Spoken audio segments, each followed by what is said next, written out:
AUX is intense. That is unbelievable. Got it. Fast. Double play. Explosive. That ball was absolutely crushed. Have to be ready for anything. One pitch, one swing, and the game has changed. We have all your favorite players. All the big home runs. That's a laser. Highlight reel catches. Oh my goodness. But there can only be one winner. One winner. One winner. One winner. One winner. One winner.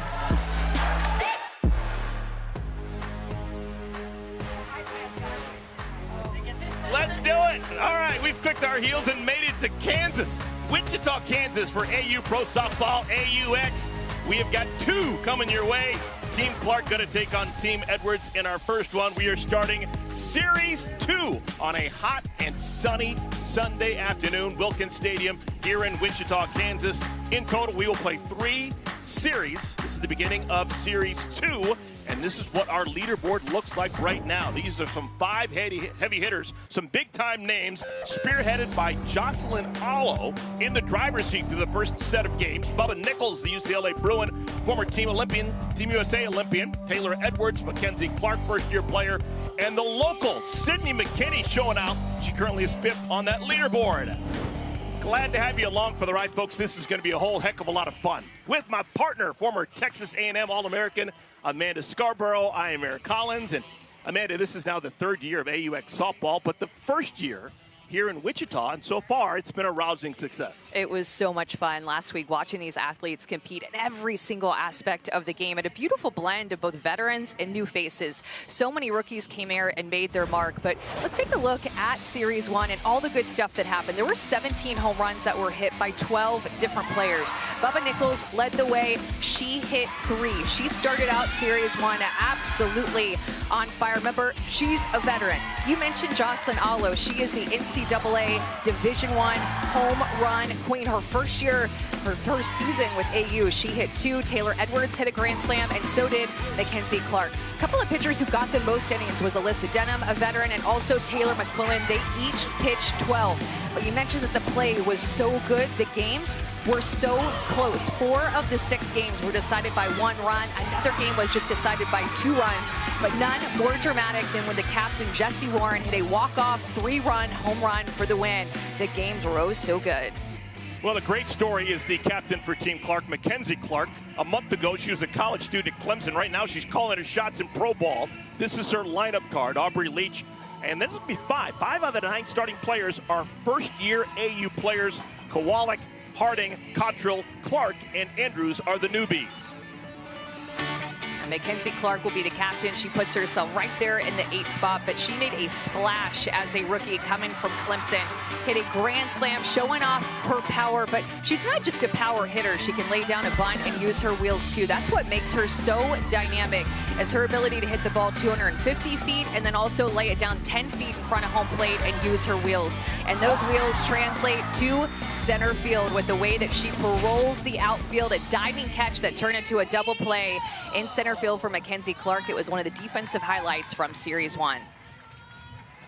All right, we're going to get it done right now. Getting ready for our first pitch. Mariah Maison in the circle. Her first pitch swatted up the middle. That'll be a solid base hit for Aubrey Leach.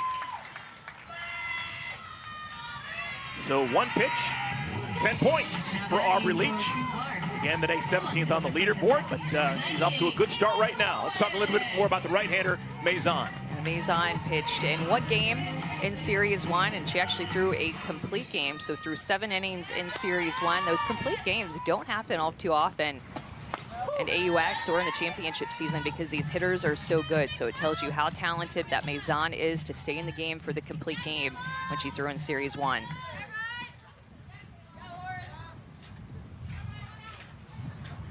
Kayla Kowalik is the batter. They get a little small ball with a runner on at first. Comes up empty. No balls, 2 strikes to Kowalik. She had a good first go-around. Series 1, she finished 12th out of 42 players on the leaderboard. That'll do. I'd be feeling good if in my rookie season or my first year playing here at AU that I found myself in 12th place. It's a good spot. 3 hits and 8 at-bats for Kowalik. Kowalik is one of those players, slight separation between her two hands when she bats. Trying to control the bat, you'd imagine. Yeah, she had a hit in Series 1 that was on an outside pitch where her bottom half just completely left her, but because she does have that barrel control, she got a hit. Swung and missed. That's the first out of our ball game. Maison gets the strikeout. One down, Leach still on at first. Ryan Maison will tell you that her favorite pitch, or maybe her best pitch, is her drop ball, but look at how she goes up in the zone with her rise ball and gets Kowalik to chase his pitch well out of the zone. Here's Jessie Warren. Everyone's All-American during her time at Florida State. Jessie, 13th out of 42 players on the leaderboard. We have never seen her play professional softball without that 30 on her back. Loves the number 30. Short pop out to left, coming on to make a nice play is Morgan Zirkle, 2 down. Goodness, that was so scary. I thought that hit was going to fall in between Aaron Koffel, the rookie, and Morgan Zirkle. Aaron Koffel is a shortstop that plays really aggressive defense, even as a rookie, going to go for everything. So she took a hard turn back to track that one down. And I thought she was going to run into Morgan Zirkle with how hard she was running for that ball. Here's Nadia Taylor. She swings to the first pitch. It's going to be an easy first inning for Maison. This time the shortstop calls for it and makes the play. Koffel without number 3. So, half inning in the books. So far, Team Clark nothing. Team Edwards heading to the vet rack.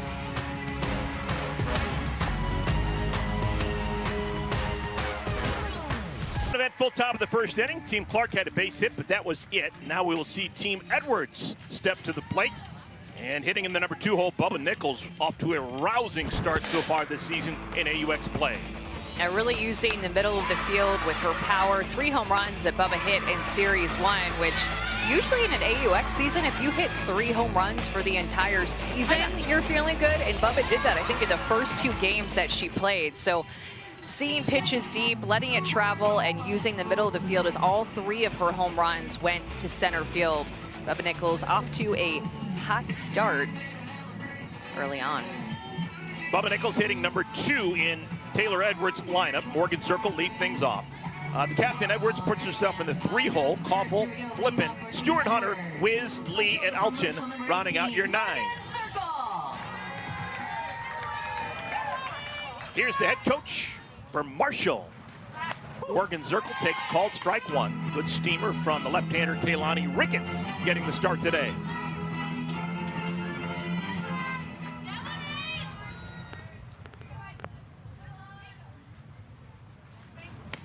Veteran player and Kaylani Ricketts.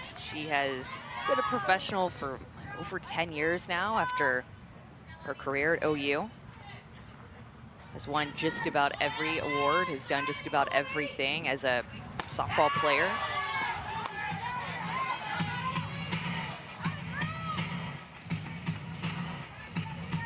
Ball and 2 strikes to Zirkle. Zirkle 4 hits and 13 at bats during Series 1.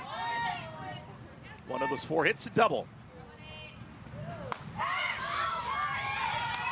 2-2. I think Kaylani Ricketts is going to be excited to get out here too and get this first Series 2 start. Just pitched 2 innings in Series 1 and did see her again after the 2 innings that she faced. So I know she's probably pumped to get out there, mix her speeds and mix her pitches like she did just there against Zirkle. Has taken a couple of close pitches with 2 strikes.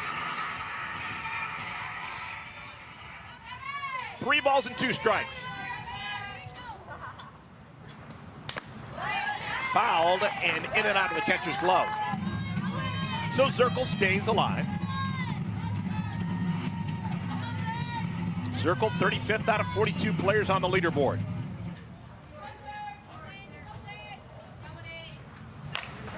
Swatted in left center field, it'll get down. So just like Team Clark, Team Edwards gets a leadoff base hit here in our inning 1. And that'll set the table for Bubba Nichols, who has had an eventful week. Center fielder from UCLA, number 48, Bubba Nichols.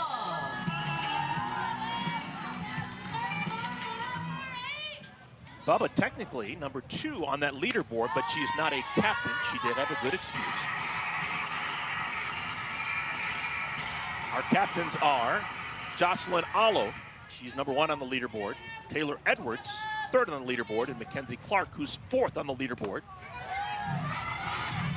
Bubba is #2, but not a captain. She graduated this week, Amanda. Isn't that amazing? Master's degree from UCLA. You missed a lot of things because of softball, so Bubba did not want to miss her graduation, getting her Master's of Education at UCLA in the Transformative Coaching and Leadership Program.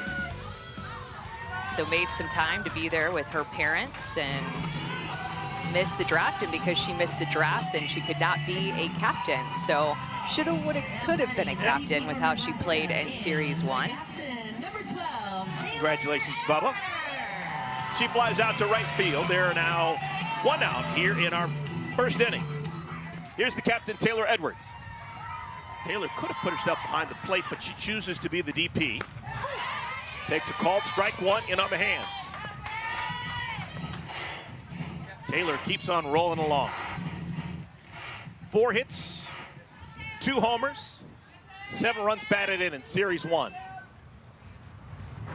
I feel like early in this outing for Kaylani Ricketts, she's thrown with some good velocity. 67 miles an hour, ramping it up to, and then using her changeup early and often against all these batters that she's facing early on.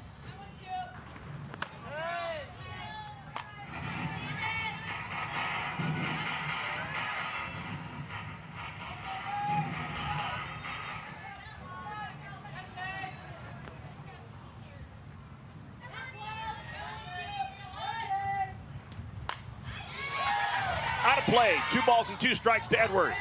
It just seems like if you hit some home runs and you win a few games, you can really rise up the leaderboard quickly, and that's why Taylor Edwards is a captain this week, because of her 2 home runs that she hit in Series 1. One was a grand slam, a big statement piece, and one was off of Kaylani Ricketts. So see Kaylani Ricketts wanting to be careful with how she's pitching her today.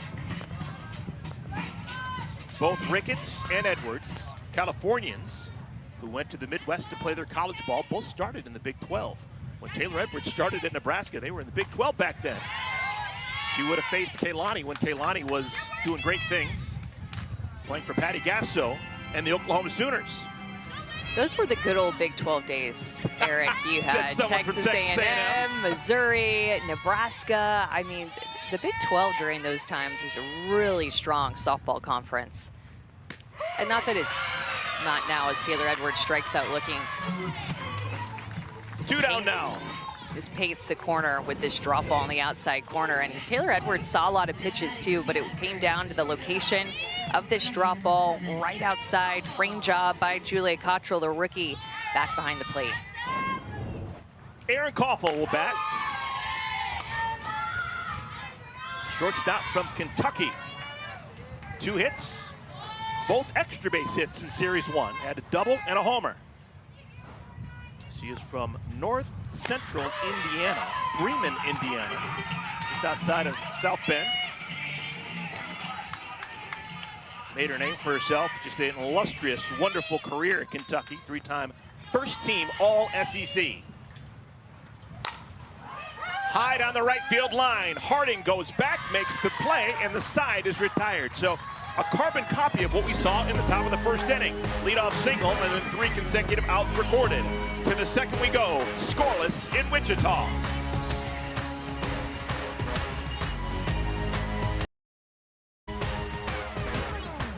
Athletes Unlimited Pro Softball is sponsored by the U.S. Air Force.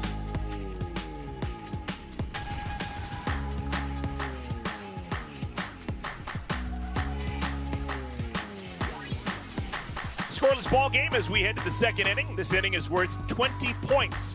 Either side outscores the other. Every single person on that team will get 20 points. This is now the 3rd year that we have had AUX softball in the month of June.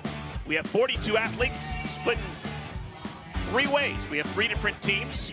Teams change each and every series. Captains, the top 3 people on the leaderboard are the captains, and they draft your team, and then they play a series of games. We will have in total 3 series. This is the beginning of Series 2. Veteran Sam Fisher leads things off for Team Clark.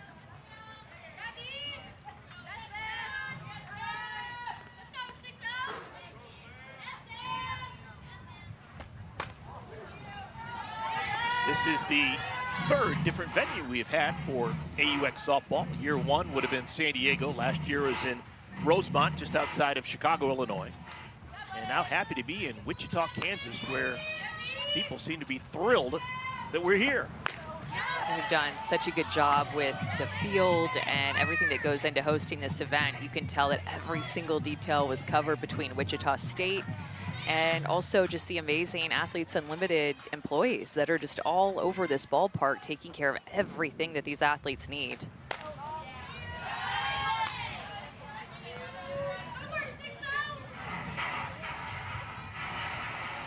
Sam Fisher will be followed by Kaylee Harding and Julia Cottrell.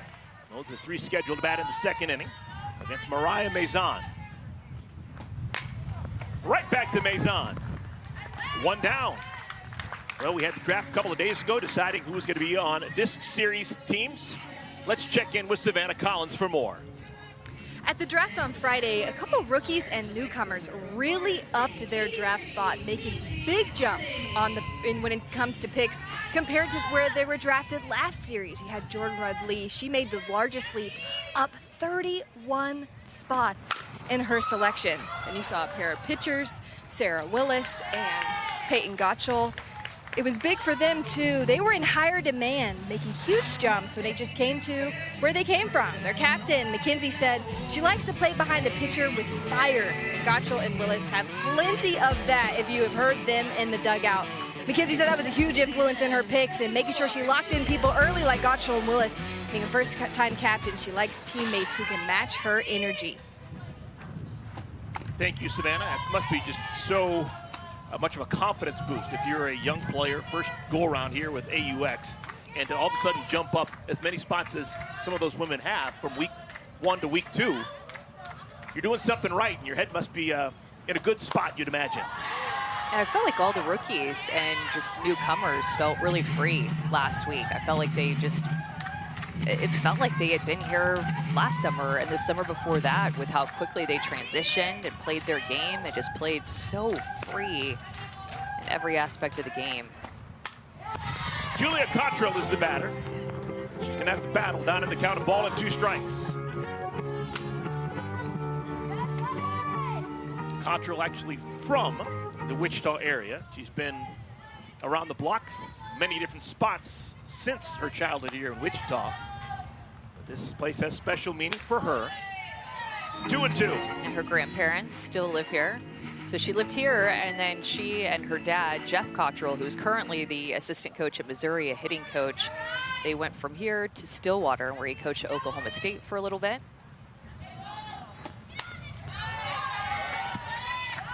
And then now Jeff is the assistant coach at Missouri. So kind of a cool relationship to have somebody who played in the SEC when she played at Texas A&M, and then her dad coached in the SEC. Yeah, in total, Cottrell played 3 different schools, Florida, Oklahoma State, and Texas A&M. A little bit of everything. Called strike 3. Maison retires the side in order. She has now retired 6 in a row, dating back to the top of the first inning.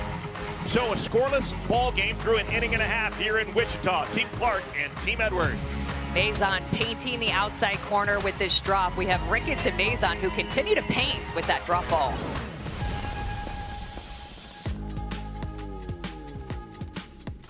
We played an inning and a half, Team Clark and Team Edwards scoreless game. Both Team Clark and Team Edwards began their first inning with a base hit and nothing since.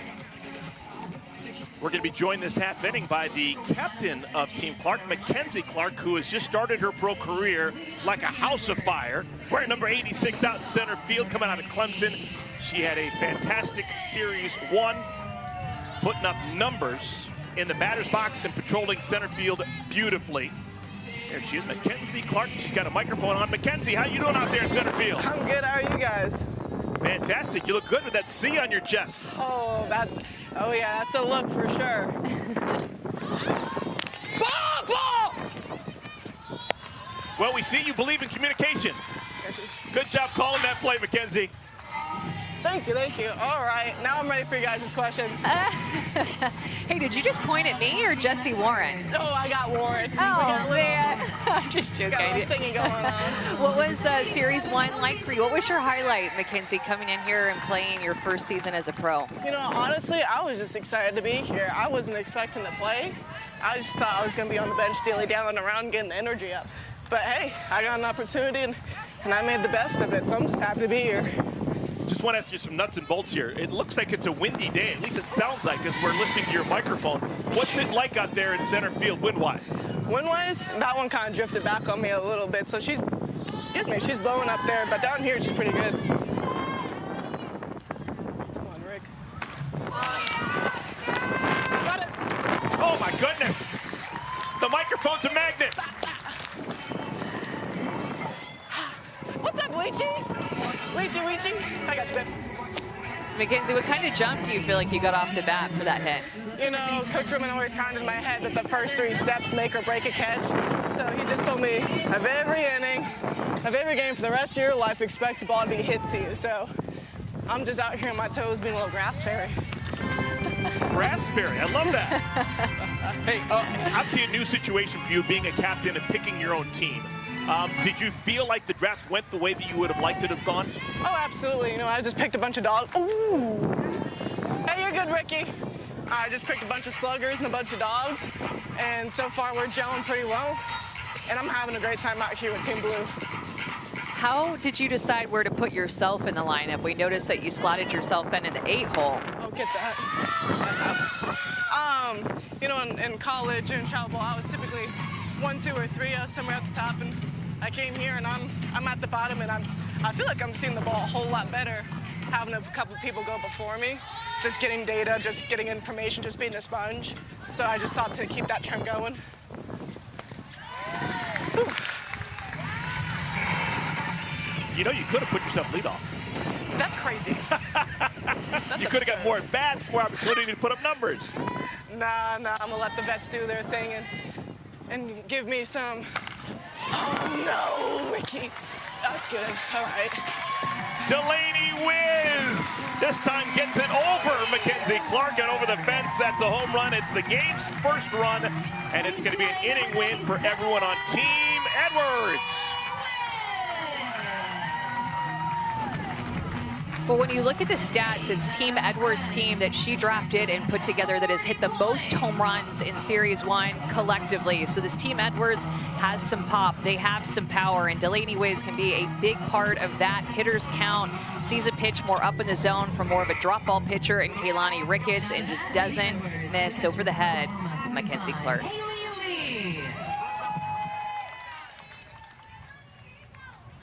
The first inning, scoreless. The second inning, that's the only run scored. So plus 20 for every single person on Team Edwards. And that's a great start for everyone on Taylor Edwards' club. Here's Haley Lee.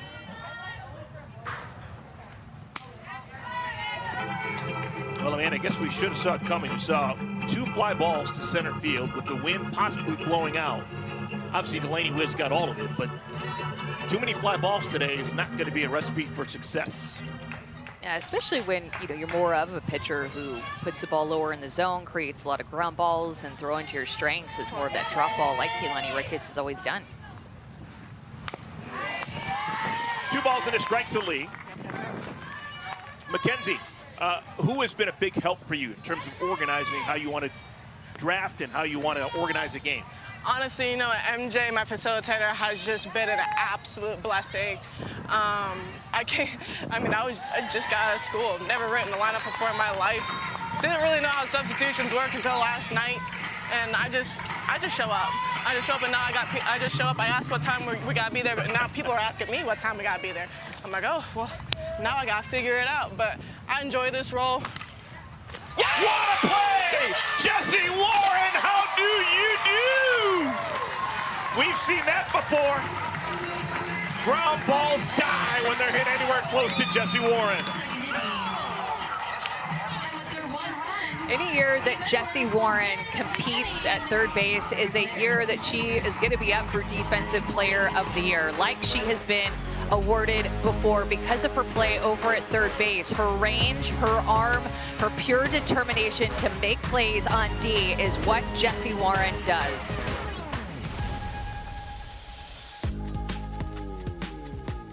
It's a 1-0 lead for Team Edwards, but everyone in that Team Clark dugout right now smiling because of Jessie Warren's gem at third base.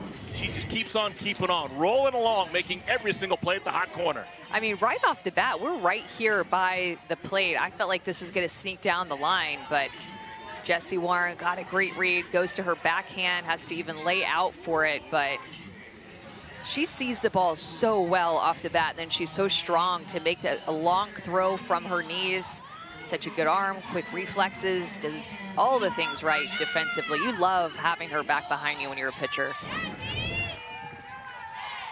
So top of the third inning, Mackenzie Clark, the captain. She tries Delaney Wiz, not a hit there. She is out number one.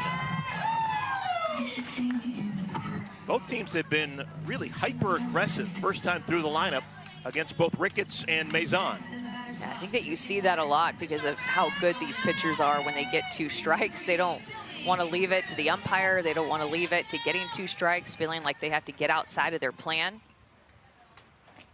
Here's Billy Andrews swinging at the first pitch. She tries Koffel. No hit there either.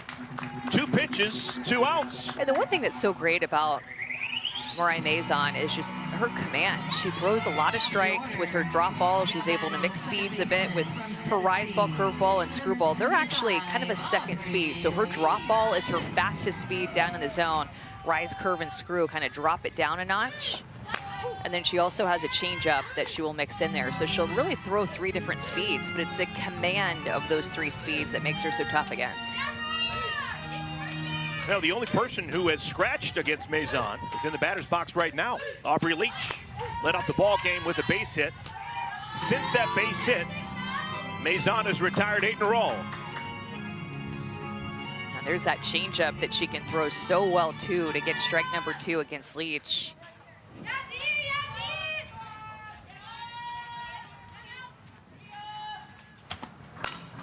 Swatted to left. Going back on it is Zirkle, and she makes the play, and the side is retired. That is the ultra-rare 5-pitch inning. Mariah Maison has now retired 9 in a row.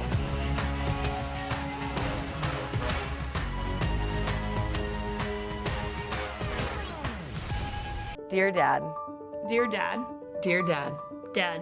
Dad, thank you for encouraging me to never give up and always following my heart. Dad, thank you for always being there for me. Thank you for teaching me this game and sharing your love of the game with me. For always lifting me up and for giving me the confidence to go out and achieve my wildest dreams. For all those countless hours on the bucket and all the bruises and everything in between to make me the pitcher that I am today. Thank you for your commitment to making me an incredible softball player, but an even better person. Thank you for being the best dad ever. I love you. I love you.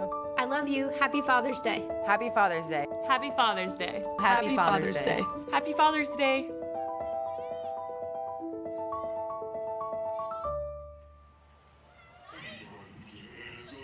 Happy Father's Day to all the dads out there. Fantastic stuff. So many dads beaming with pride right now as we watch high-level softball here in Wichita, Kansas. Yeah, and happy Father's Day to you. Happy Father's Day to my dad, Mark, who is my favorite catcher ever, who ever caught me in any capacity. Longest standing catcher, too. And you know what? He wasn't an All-American and never played collegiately, but my favorite catcher ever was my dad. Nice. Yeah. And you spend so many times hearing stories about sacrifices of dads and moms. I remember hearing stories over the years, actually more than once, of dads learning how to throw with both their hands so they could throw batting practice right-handed and left-handed, not just to give a different look, but also to save on their right shoulder or save on their left shoulder. So that's all about sacrifice. Key point of being a dad. So happy Father's Day. When you get to spend so much time together because of this sport that can bring you closer and build a relationship in a different way. Of course, there's a lot of different ways that you can have your relationship with your dad, but doing it through a sport and the ups and downs and failures and good times and down times, I mean, it's really, really something special that brings you even closer together. Jadalyn Alchin, number 9 hitter, batting against Kaylani Ricketts. Bottom of the 3rd inning. It'll be Alchin followed by Zirkle and Nichols. 2 hits allowed by Ricketts. One of them a homer, though. Delaney Wiz, a solo homer in the 2nd inning, accounting for the game's only run. Little half swing, foul territory, out of play. Really like the way that Kaylani Ricketts is mixing today as Jesse Warren just kind of scaled the wall over there in the 3rd base dugout. But seeing her mix in that changeup a lot more, and you think about how it's Kaylani Ricketts, a veteran, and Julia Cottrell, a rookie, calling pitches together. Cottrell just was playing collegiately at Texas A&M, and now you're catching somebody like Kaylani Ricketts and having to get to know her and what she wants to throw and how she wants to adapt the game plan as the game goes on. It's a strikeout there of Jadalyn Alchin with a drop ball that just falls off the table. And you can see when Kaylani Ricketts finishes her pitches, it's really exaggerated with the way that she snaps off her drop ball and also with the way that she tries to emulate that release with her changeup to try to sell it to the hitters. So that looks like it's a hard drop ball down, but she'll also look the same with her soft changeup down too. Sells it to the hitter. Back to the top of the order, Morgan Zirkle. Zirkle singled her first time up against Ricketts.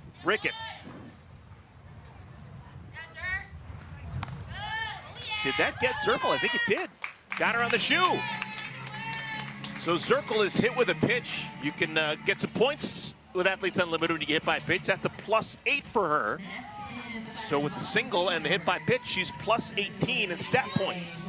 Morgan Zirkle. Well, get closer to the action with your free Unlimited Club membership. Vote on game MVPs, compete in the AU Fantasy League for exclusive prizes, and more.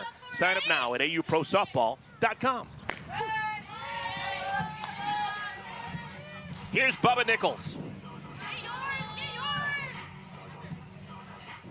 Began the day number 2 on the leaderboard. Only Jocelyn Allo with more points during Series 1.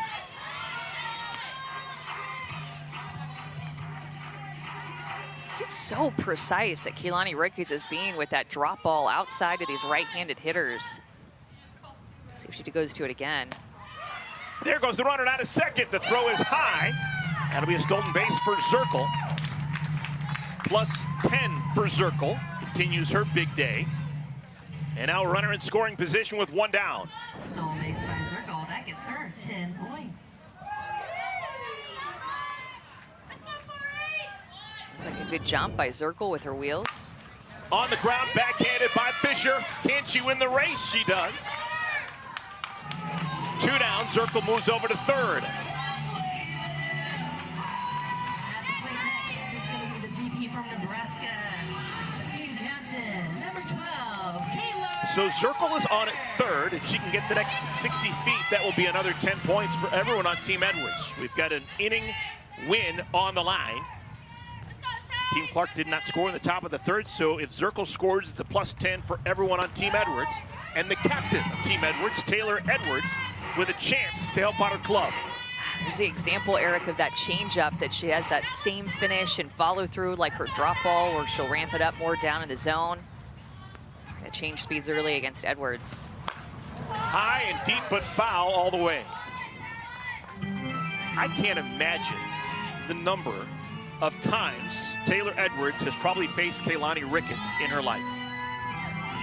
They both are Californians. Kaylani is from San Jose. Edwards is from Southern California. They both played in the Big 12. They both played pro ball forever. They both played over in Japan. And now facing each other at Athletes Unlimited.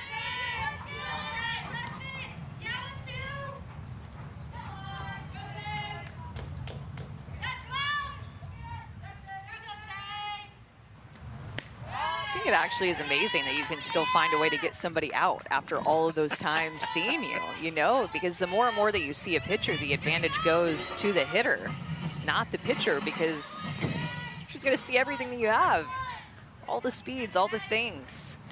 High pop-up, it's going to be playable.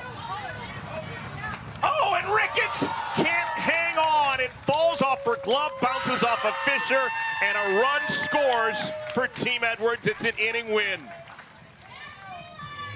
Communication may have been a factor there. Yeah, communication and also the wind. I mean, the wind is whipping up when it gets into the jet stream, so it looked like it was going to be coming more toward first base, and then it blows more toward the pitcher's circle, and looked like if it just would have dropped, it would have ended up actually in the pitcher's circle right by Kaylani Ricketts. So it looked like Sam Fisher was calling it, but then it ended up going toward Kaylani Ricketts, and almost had a chance too to still come away with the out. It hit off of Ricketts' glove into Sam Fisher's body, but she just couldn't hold on to it. That would have been something if she would have been able to catch that off Ricketts' glove.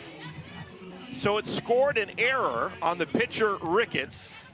You see the flags blowing, and that allows Zirkle to score from third, and it is an inning win. So Team Edwards has won the first 3 innings. Everyone on Team Edwards already a plus 30 that they're not going to relinquish.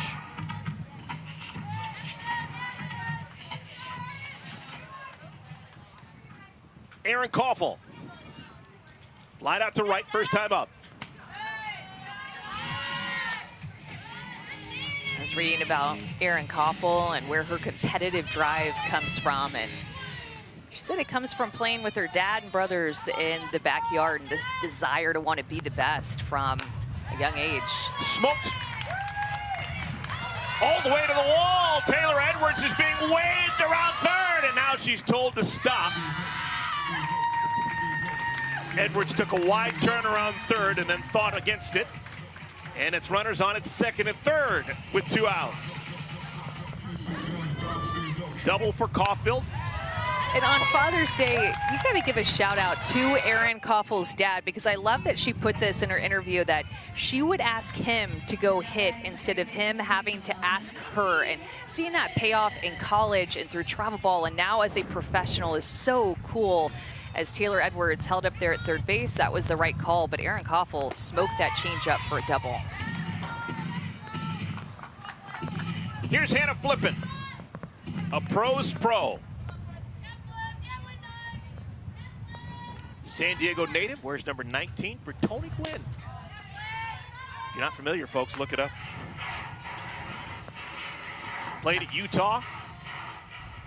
And she's been with Team USA and playing pro ball for a while now. Loves the game.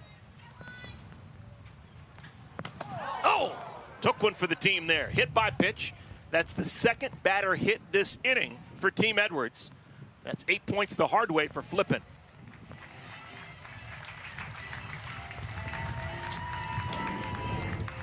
Second hit by pitch, and one was to Zirkle, a lefty. This time it's to Hannah Flippin, a righty, trying to come inside and be careful with her on that inner half, but rides just too much inside. But Kaylani Ricketts still has a chance to get out of this with the bases loaded and 2 outs. Kelsey Stewart-Hunter. She does have some thump in the bat. Grand slams have not been uncommon so far with AUX softball. 0-2 to Stewart-Hunter.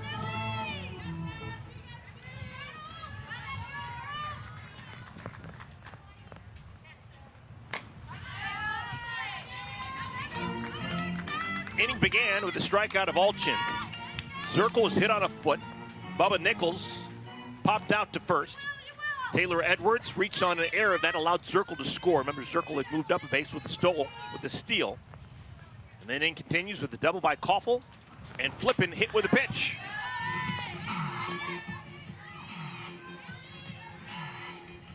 It hasn't been the prettiest inning if you're on Team Clark out there on defense.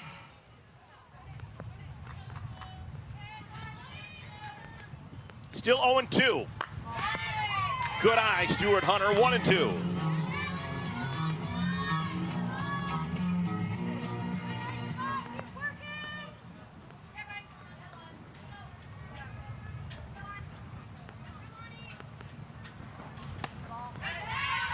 A couple of good takes by Kelsey Stewart-Hunter, not biting at the pitches that Kaylani Ricketts wants her to bite at and working herself deeper into this count.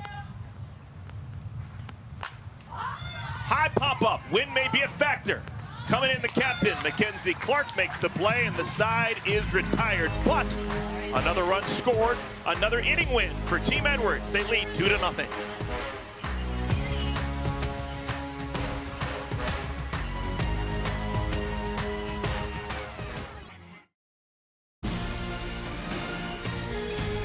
Here's our Sunday Night Baseball matchup, the series finale between the Yankees and the Red Sox, 7 Eastern, 4 Pacific on ESPN, ESPN Deportes, and ESPN Radio. Our coverage begins at 5 Eastern, 2 Pacific with baseball tonight, Sunday Night Countdown.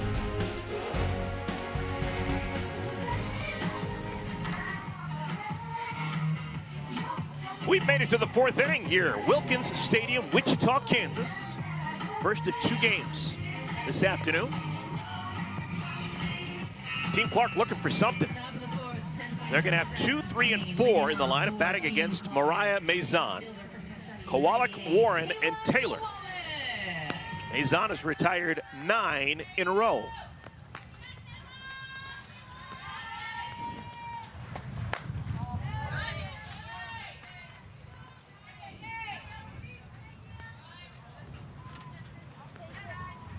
Kowalik began the day 12th on the leaderboard.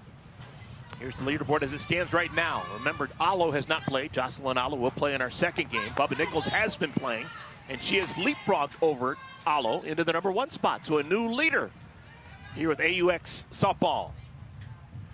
Well, that's why you have to watch until the final game of each series, because there's so much jumping and moving that can happen every single game. On the ground, that'll make it through. 2-hopper, base hit for Kowalik. 10 points for Kowalik.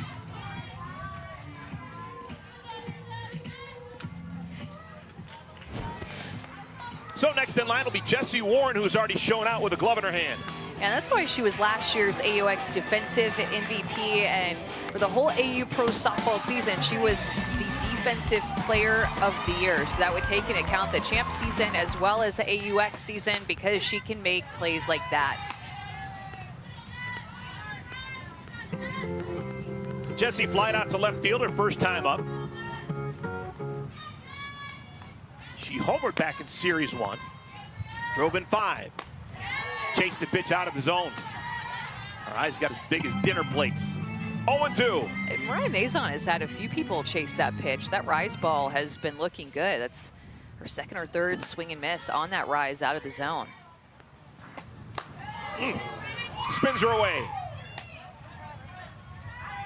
Ooh, that was close. I think Warren is asking whether or not that ball actually hit her. She's got the armor on the left elbow. They might review it. I think you're right, Amanda.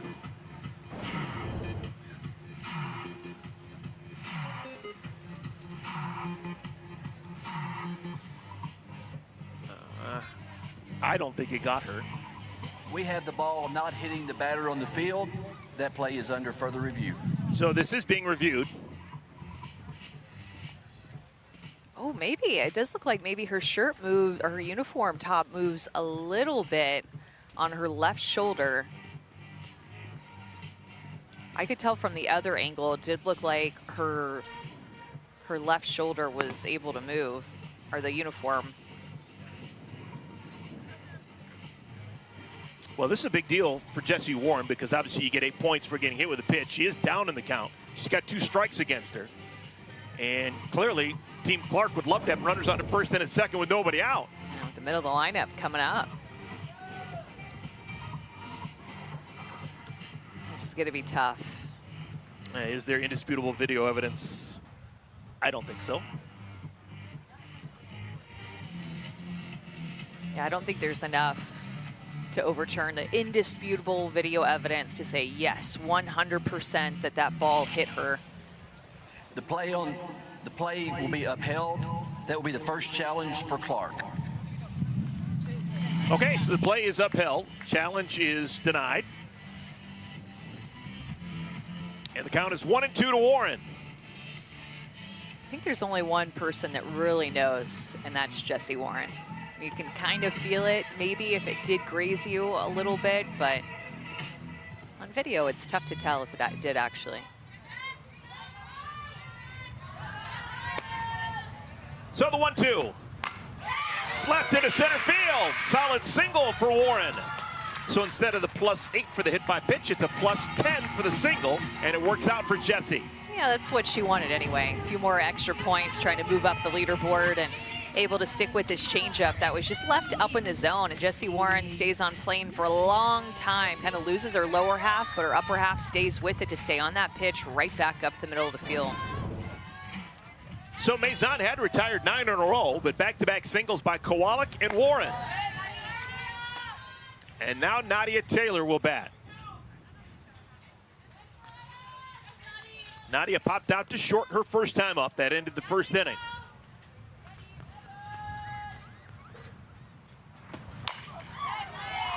Foul from the jump.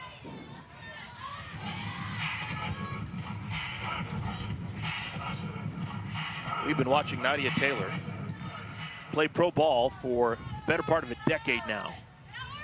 She has played a ton of professional softball. We've seen her in the NPF. We've seen her in every edition of Athletes Unlimited Softball. Loves the game and continues to improve.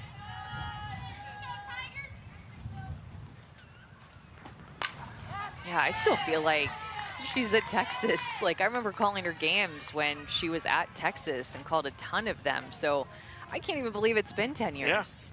Yeah. My goodness. Time flies. I still feel like she's wearing that burnt orange uniform. You see that number 88. She went to Texas. She would have loved to worn 8 at Texas, but that's never going to be worn again. That's Kat Osterman's number. So she has been 88 ever since. Big personality, and she just loves hitting. She loves to hit. She loves to coach hit. She loves hitting. She loves to learn more about hitting. Let's check in with Savannah. Talking to Nadia Taylor in the preseason, I asked her, I said, what's the sharpest part of your game right now?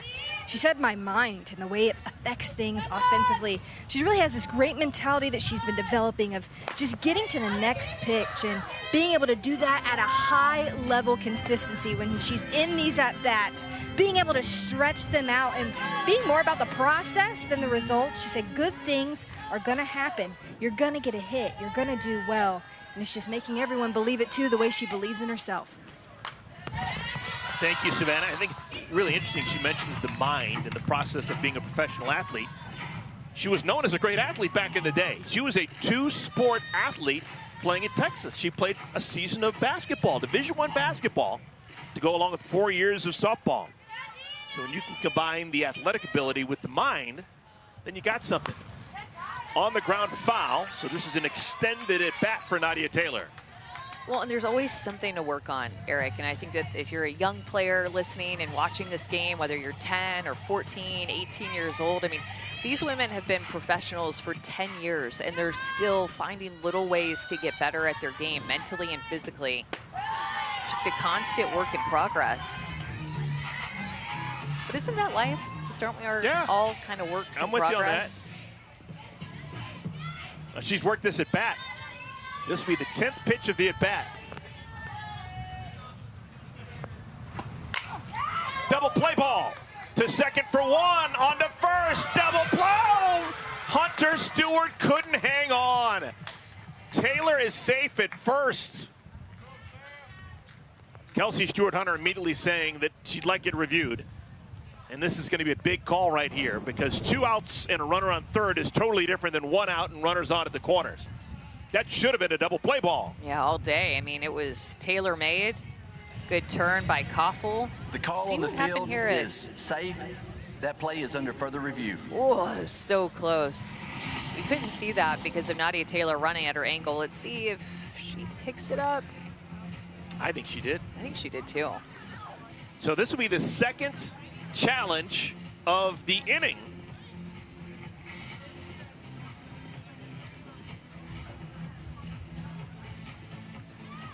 Yeah, I think she had it.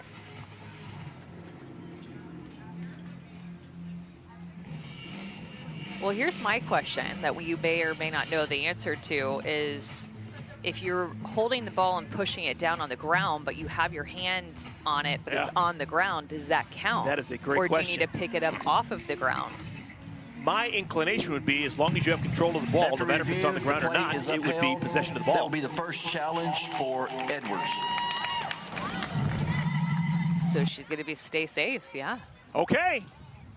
So runners on at the corners with 1 out. That is a huge break for Team Clark. Learned something new. I need to talk to the umpire who's in charge of reviews. I love learning about these things because you see something brand new every single game that you call. No two games are built exactly alike. So it's going to be called a fielder's choice, so no points for Nadia Taylor.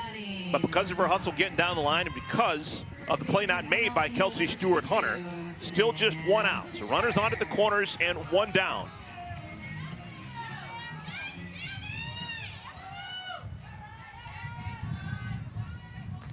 Morgan DeBoard has come on a pinch run for Taylor at first. So Taylor swapped out for DeBoard. A lot of different things you could do with runners onto the corners and less than 2 outs. Let's see if Team Clark wants to get frisky. Sam Fisher, the batter.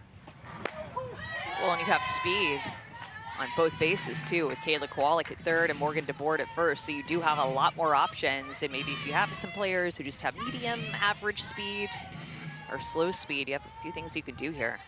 0-2 to Fisher. There goes the runner out of second, and they won't throw. So DeBoard's going to sell a stolen base. That's a +10 for her. And now runners on at second and third, and you'd think the double play is now out the window.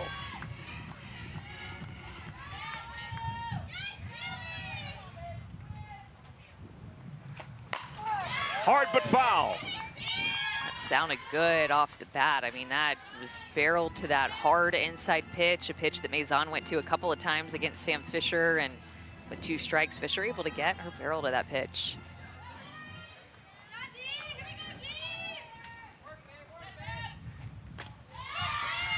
Sam Fisher may be inspired. Sam Fisher, the greatest to ever come out of Loyola Marymount. She's looking out at second base. Morgan DeBoard actually played 4 years at LMU before finishing off her college experience at Minnesota. So 2 great Loyola Marymount softballers on the field right now for Team Clark.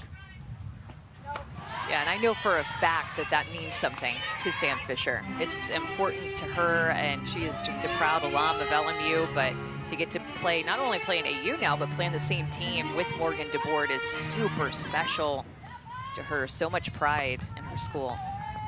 3-2. So again, extended at bats this second time through the order for Team Clark, getting their second look at Mariah Maison. She'd been efficient through the first 3 innings. Some quick at bats, some 1-pitch, 2-pitch outs. Here's the 8th pitch to Fisher. There's nothing that Maison could throw right now that's going to fool Sam Fisher. She's all over that inner half. See if in this full count, if she's comfortable to go to an off-speed pitch, low and away. That's where I'd try to go to.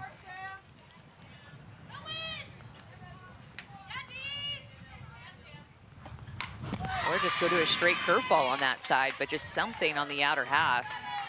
And Sam able to foul that off. That was about 2 balls off for the plate, but just got enough barrel on it. Protecting with 2 strikes is what you got to do. What a 10-pitch at bat by Nadia Taylor, and now a 10-pitch at bat by Sam Fisher. On a hot day. We'll do it again.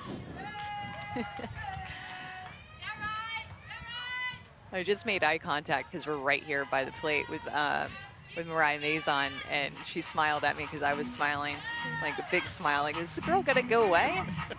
Is this hitter gonna finally find a way to get herself out?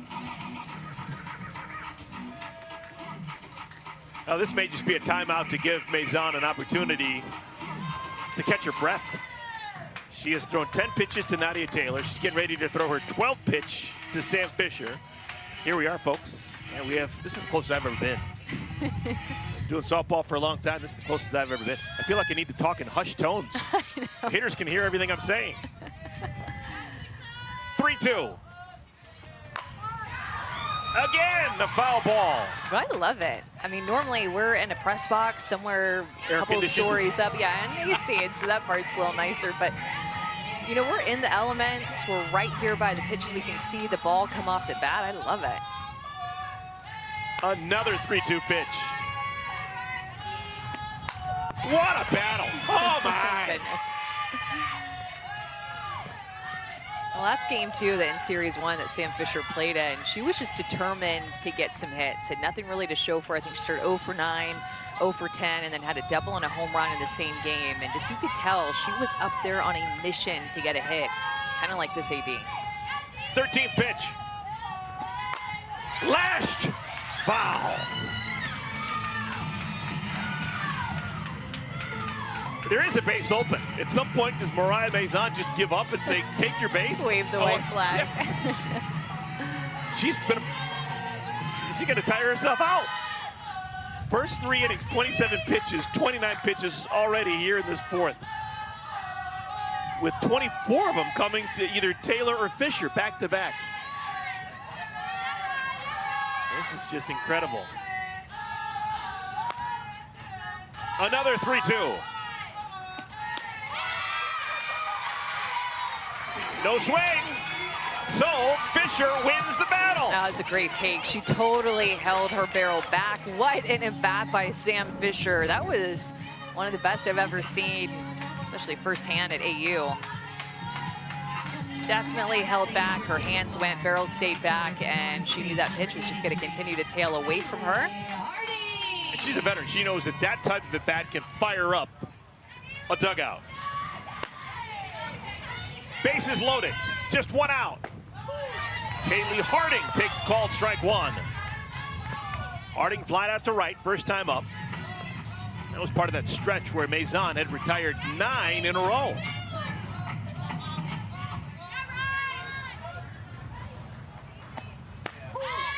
Oh, 0-2.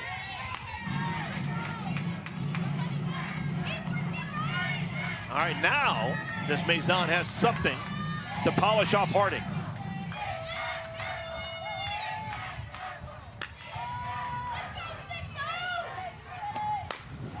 Little number that goes off the leg of Harding. Foul ball. I'm gonna give it to Maison for just competing in these at-bats too. It is long, there's a long at-bats, and it is really hot out there, and to have that, what, 14-pitch walk to Sam Fisher and then go right at Kaylee Harding just says, hey, I want to be out here. I'm coming at you with my best stuff, trying to get it out here. Maison played at Oregon State. She clearly likes wearing the orange uniform. She's inspired. 0-2.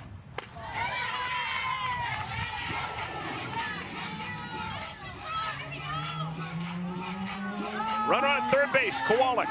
Followed by Morgan DeBoard at second. Sam Fisher is at first. Just 1 down. Top of the 4th inning. Yeah, I think it's so cool that Kaylee Harding says that she models her game after Shay Knighton, and over in the third base coach's box is MJ Knighton. That is Shay Knighton's sister. So I bet it's pretty cool for her to get to play with Shay's sister, knowing that she models her game after her. Swing and a miss. That is a big strikeout for Maison. Great location for this rise ball. She takes about 3 or 4 miles an hour off of it and just ties up Kaylee Harding, who had seen nothing but drop, drop, drop down. Then she goes up. That pitch had fantastic spin to it, and a much needed out for Maison for out number 2. Julia Cottrell, the batter. Struck out looking back in the 2nd inning. Trying to break the seal for Team Clark. Scoreless through 3, but now the base is loaded. They need something, you'd imagine. 2-0.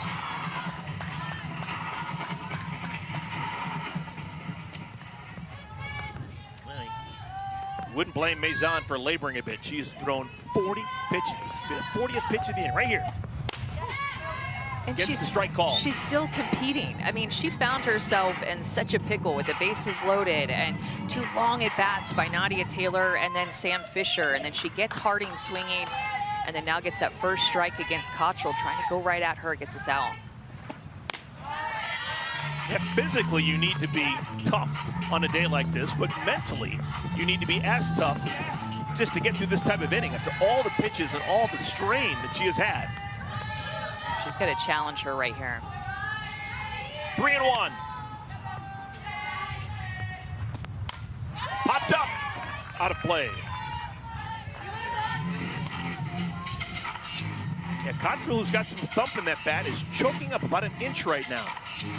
There was quite a few of the players doing that early this season. It's not just a one-off thing. I feel like a lot of different players are choosing to do that.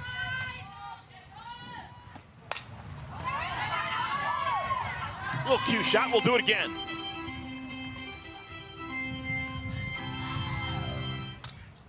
And Julia Cottrell has the ability to hit some bad pitches hard and cover a lot of areas of the strike zone. Sometimes gets ahead of herself and gets herself out, and other times rocks those pitches. Cottrell again protects. Let's check in with Savannah. I can't help but think that Mariah Mazon is tapping into this podcast she listened to about mental strength going into the season. She said when you find yourself overthinking, go to neutral thinking. It's not about winning and losing. It's about neutral thinking in pressure situations like this one. Neutral thinking. Okay. Well, it's working. She has had a ton of difficult pitches here in this fourth inning. After breezing through the first 3 innings, this fourth has been taxing. Needs to throw a strike here. This is amazing. This is amazing how 3 of the last 4 batters, Taylor, Fisher, and Cottrell, have seen everything that Mazon has to offer. Tell you what, 45 pitches in this inning. She was cruising through the first 3. Quick outs.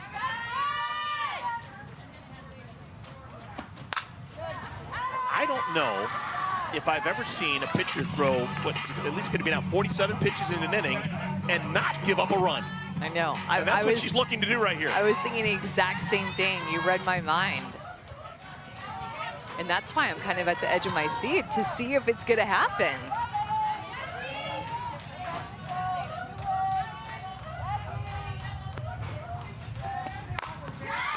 Hard to left, that'll get down. 2 runs will score. Cottrell's done it. The throw to third, not in time. It's a 2-run double for Julia Cottrell. Team Clark finally breaks through. I mean, Mariah Mazon was just living on the edge in this inning with the amount of pitches that she had thrown, and on what, pitch number 46. Finally, a couple of runs for Team Clark are scored off the bat of Julia Cottrell. Just fouled off so many pitches in that at bat with 2 strikes, and then worked to find herself swinging at an inside pitch, crushed it to the left side, ties up this game. And also, how about Sam Fisher getting under the tag there at third base? That was close. Wonderful at bat by Cottrell. Here's the captain, Mackenzie Clark, swings to the first pitch, pops it up to left. Shortstop Koffel makes the play, side retired. But damage done for Team Clark. Took a while, but they finally break through for a pair. We're tied at 2. Team Clark puts a pair of runs on the board in the top of the 4th inning to tie this game. Team Edwards with a chance here in the bottom. We have a new pitcher to tell you about. The great champion, Alicia Ocasio, will make her first appearance here in Series 2 of AU Pro Softball, AUX. Yeah, the defense will get mixed around a little bit because Kayla Kowalik will go from left field to be her catcher, and then Sarah Willis, who also pitches, will now be in left field, taking Kayla Kowalik's spot. But Alicia Ocasio is just a spin master and she's going to really mix her speed. She'll lean on this off-speed drop ball that she'll throw in any count. Throw that about 50 to 60% of the time, and I'm sure she's talking to Kayla Kowalik about a little bit of pitch calling here, getting to know each other very quickly. So this almost coincides with the exact 3rd time through the order. So Kaylani Ricketts went the first 3 innings, and she did not face Wiz, Lee, or Alchin, but this is now the bottom 3rd of the order against Ocasio here in the 4th inning. Ricketts was great the first 2 innings, only needed 34 pitches to get through the first and second. Labored a bit in the third, throwing 31 pitches, and maybe that's the reason why she's lifted for Ocasio. Also, as we've seen over the years, with these great hitters, you really don't want to go through the lineup more than twice without changing the look of the pitcher, unless your name is Kat Osterman. Well, that's why it's so impressive that Mariah Mazon, the starting pitcher for Team Edwards, threw a complete game already this season. This doesn't happen very often. You have 4 different pitchers on your staff, lots of different looks. You can mix things up against these great hitters. Delaney Wiz is the batter. 1 for 1. She homered back in the second inning. It gave the inning win for Team Edwards. Little half swing. Uh-oh. Ocasio wins the race to the bag. I did not know if Alicia was going to get over in time, but she's there. 1 down. You see that a lot in baseball, but you do not see this a lot in softball, but it tells you the kind of athlete that Alicia Ocasio is. I mean, you could put her in any defensive positioning and she will shine. As soon as she saw Sam Fisher was going to field that ball, she just kept running, knowing that Aubrey Leach was playing more up the middle of the field, wasn't going to get there, and still gets the out. Yeah, you're right. You write down 3-4, a lot more than you write down 3-1. But that is a 3-1 put out, 1 down. Haley Lee is the batter. Lee was absolutely robbed her first time up. Hit a bullet down the third base line that Jesse Warren made a highlight level play on.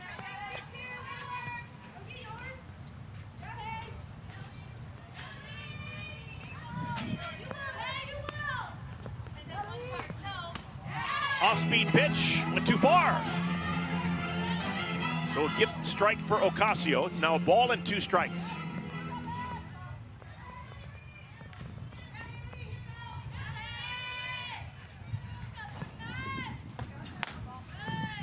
I'm watching Haley Lee hit because she starts kind of tall in her stance, but then as she loads, she really coils into her bottom half, and you can see it just load up with energy in her hips. High drive, deep left field, no doubt about that one. It's a homer for Haley Lee. That ball was crushed. First AUX homer for Haley Lee. I knew it was just a matter of time because she has so much power. She had it all throughout college at Texas A&M, and then when she transferred to Oklahoma. And that power just doesn't go away. Pitch more up on the zone, long extension and follow through. I mean, that ball came 79 miles an hour exit velocity. That is high for softball. Alchin swings at the first pitch to second base. Leach makes the play. So 2 ground ball outs sandwiched around the home run by Haley Lee. Top of the order for Team Edwards, now batting the left fielder from Marshall. And now this becomes a very important at bat for Morgan Zirkle. We've got inning points on the line.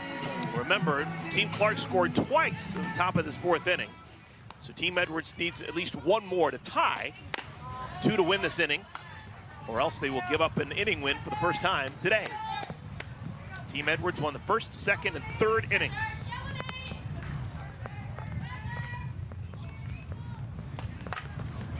Let's check in with Savannah, standing by with Haley Lee. Haley, new pitcher, no problem. Take me through your first AUX home run. You know, I've been putting a lot of pressure on myself recently, so coming in today, it was see the ball, hit the ball, and my first ones, I was a little off timing-wise, but I was like, you know what? Stop being defensive, put a good swing on a good pitch, and that's what happened. And that's what came out. Thanks so much. Appreciate you. Love you. I love that. No brain, no headache. I'm a big believer in that. You know, don't think, swing. You made it to this level for a reason. The number. Ocasio makes all the plays. Side is retired. But a run scores. Haley Lee, a homer, gives the lead back to Team Edwards.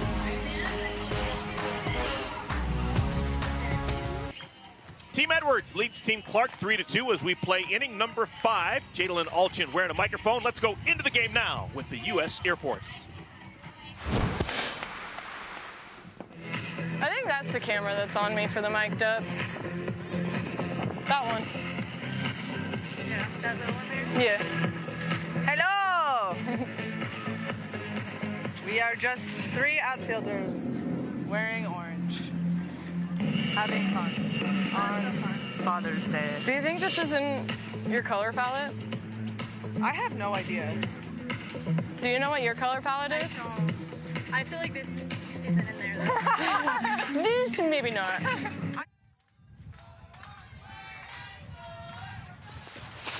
I've always wanted to know what they talk about in the outfield. Clearly, color palettes are the theme. It's the hard-hitting stuff out in the outfield in between innings, Eric.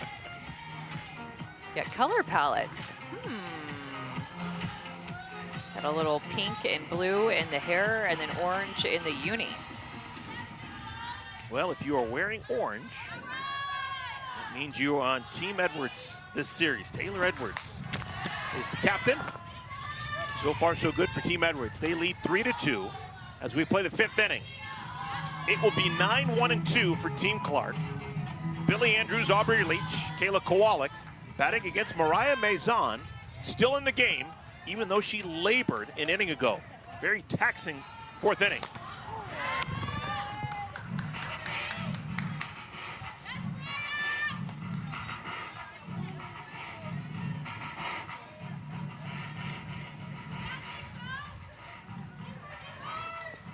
Maison allowed the first batter of the game, Aubrey Leach, to reach with a single, and then just found her zone. Retired 9 in a row.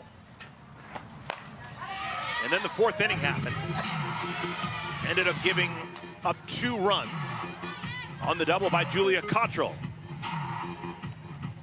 In total, Maison faced 7 batters in the 4th inning and threw a ton of pitches and didn't get much of a break. It was a relatively quick bottom of the 4th inning. Now back out there in that hot sun. Billy Andrews, wow, took some guts to take that pitch. I thought that was such a good pitch. Maybe just a little bit outside, maybe just a little bit low, but good spot for an 0-2 count from Maison. And I mean, even better take by Billy Andrews to not chase that pitch. Called strike 3. So Andrews is retired. That is now 4 strikeouts for Maison. I love this pitch call because the pitch before was a just missed with the drop ball in a beautiful spot. Then she goes right back to the changeup for the strikeout. That is tunneling your pitches, making small adjustments for the strikeout. I mean, so well done by Mariah Maison, and a great pitch call by Haley Lee for that strikeout. Here's Aubrey Leach, 1 for 2 today.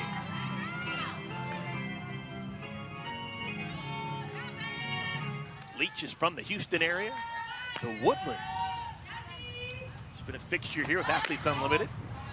And you could see, Eric, we had a close-up of her eyes, kind of take a look down the 3rd baseline to see where Delaney was played, and then she showed bunt. These lefties, they are sneaky with their eyes. You try to watch them, see where they're looking, trying to get a feel for the defense before they swing, and that's why Aubrey Leach is so tough to play, because she can show bunt, and then the infield feels like, all right, especially the corners, we got to play a little bit more in, and then the next pitch, she keeps her feet still and can rip it over your head or a line drive past you. Just so talented, so many tools. 2-2.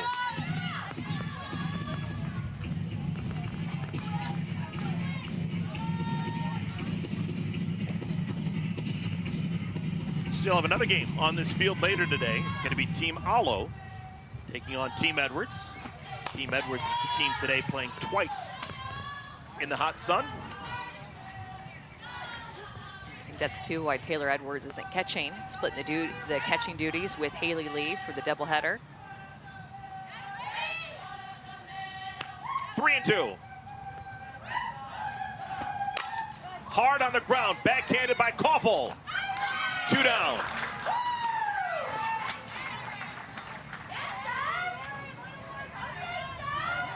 Well, we'll have a Game 5 of the NBA Finals tomorrow night in Boston. 8 Eastern, 5 Pacific on ABC, ESPN Deportes, ESPN Plus, and ESPN Radio, with the Celtics still 1 win away from the historic 18th championship. Coverage tips with NBA Countdown at 7:30. Another chance for Koffel. And retiring the side in order is Mariah Maison. She needed that inning. Good job, 3 up and 3 down. To the bottom of the 5th we go. It is still a 1-run lead for Team Edwards.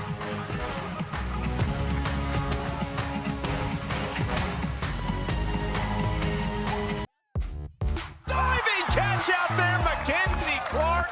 Welcome to the pros and a double play to top it off. To strip away a hit, a base hit, especially like an important moment of the game. I mean, just a complete energy shifter. I mean, you can't ask for anything better in that moment. And just, I love celebrating with our pitchers after the fact and just cracking it up with them. But honestly, there's nothing better.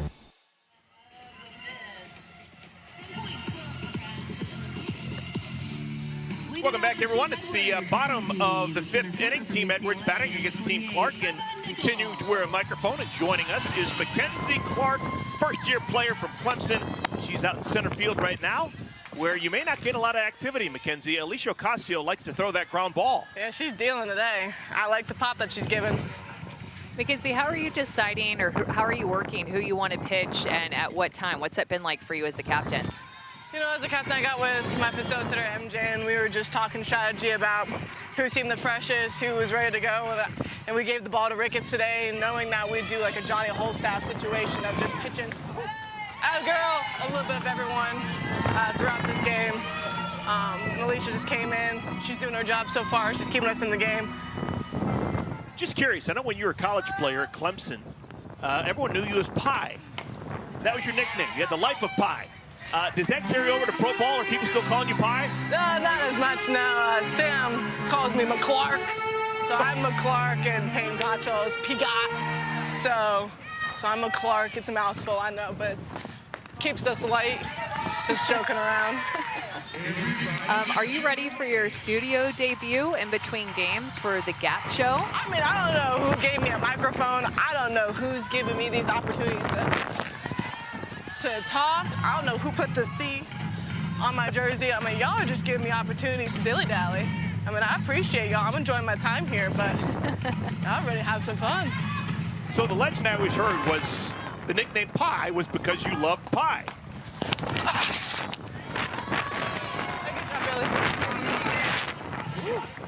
Is there a particular type of pie, Mackenzie, that gave you the nickname, or is it just all pie? I like strawberry pie the most. I like a nice fresh cut strawberry with some whipped cream.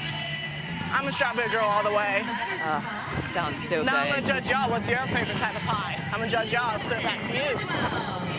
Hey, Mackenzie, do you have any breaking news about the champ season that you wanted to break that we actually haven't talked about here? Do you want to break the news? Sure. I actually signed about 2 nights ago. So y'all see me back in Chicago. How were you told the news? Oh, it was actually so criminal.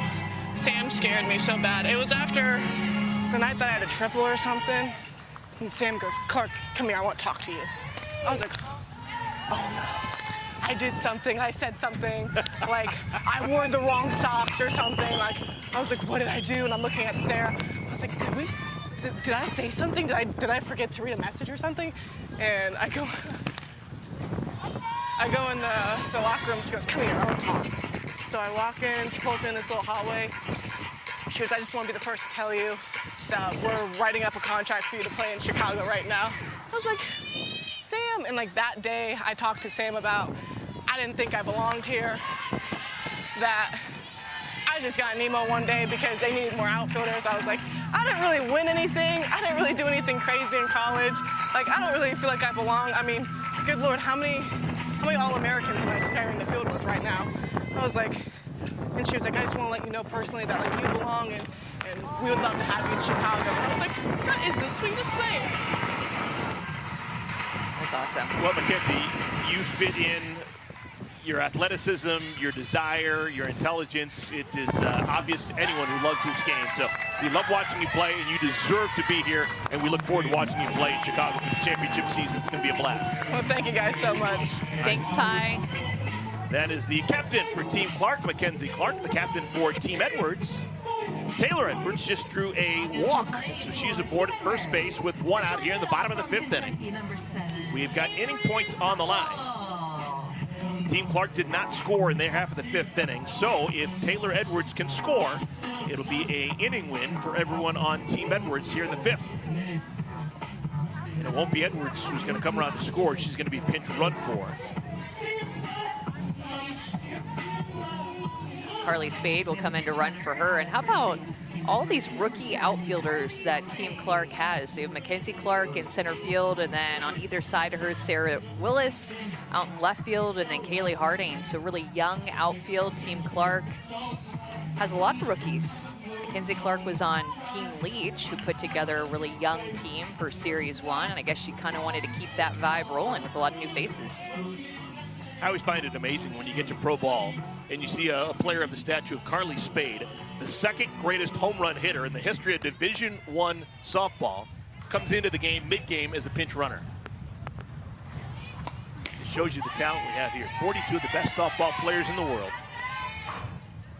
Playing a condensed schedule. Come up with one individual champion. We'll do it again in August in Chicago with the championship season.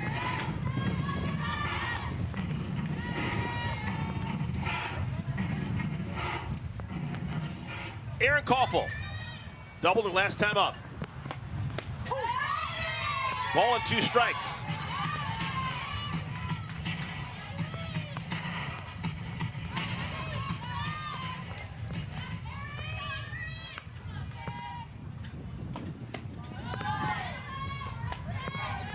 Koffel has 3 hits here with AUX. All of them have been extra base hits. 2 doubles and a homer. Yeah, it's funny. I was looking at her batting average being under 200, and I just feel like she's hitting better than that. But it's because when she hits it, she has some extra bases, some RBIs in there, an important home run last week. Back-to-back walks issued by Ocasio. So Spade checks in at second, and Koffel is at first with 1 out. Well, the AU Pro Shop is excited to announce that select Nike softball player jerseys are available for purchase this season. This limited edition style designed with fans in mind won't last long. Visit shop.auprosports.com to purchase yours today. Here we go. Now batting So Ocasio has pitched herself into some trouble. Number 19. Runners on at first and at second, 1 out. And the dangerous Hannah Flippin steps into the batter's box. Called strike 1 to Flippin. Alicia Ocasio talked about this notebook that she writes everything down in and scouts everyone, all the pitches that they've seen that she's had for all these seasons in a row. Something that you don't hear about all too often, but so many things like that are going on behind the scenes to try to stay ahead of the game in the scouting department and preparation and understanding how you want to pitch certain hitters at what time.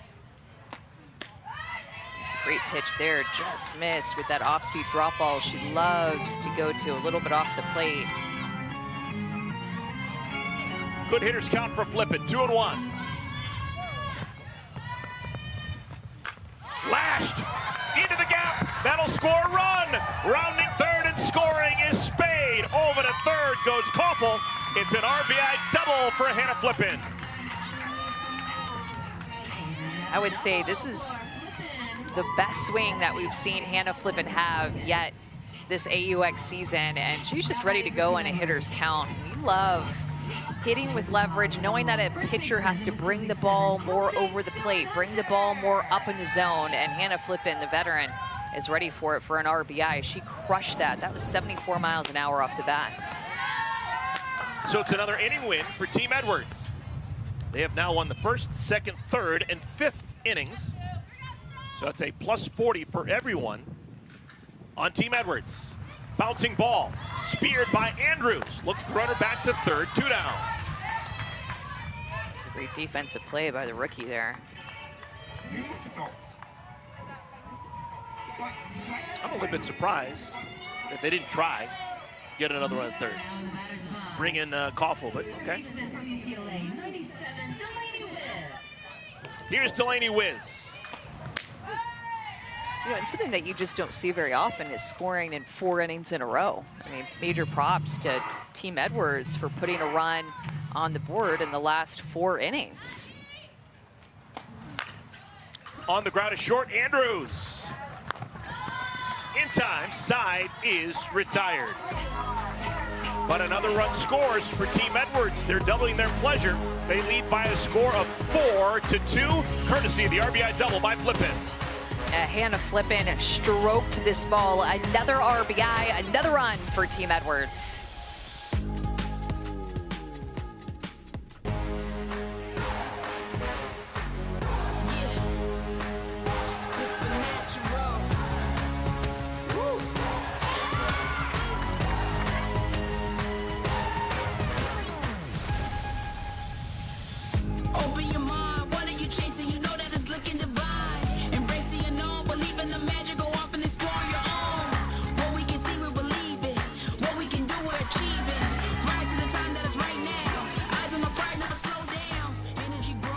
It's been a fun afternoon.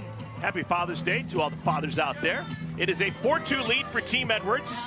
Team Edwards with single runs in the second, third, fourth, and fifth. I've heard softball coaches say that's building a picket fence. Get little slats right there all the way down the line. I see it. Yeah. Team Edwards building a picket fence against Team Clark. Still in the ball game, Mariah Maison. She'll face the middle part of the lineup for Team Clark. Jessie Warren, Nadia Taylor, and Sam Fisher, 3 veterans.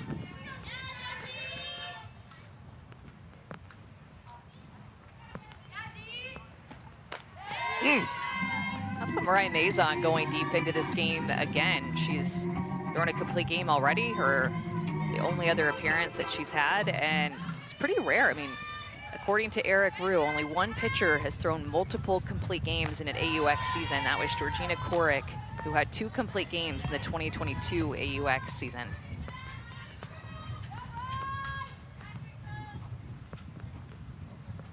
.90 pitches for Maison. Good take by Warren. Oh.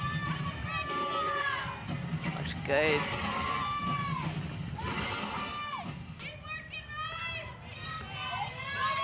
Two balls and 2 strikes.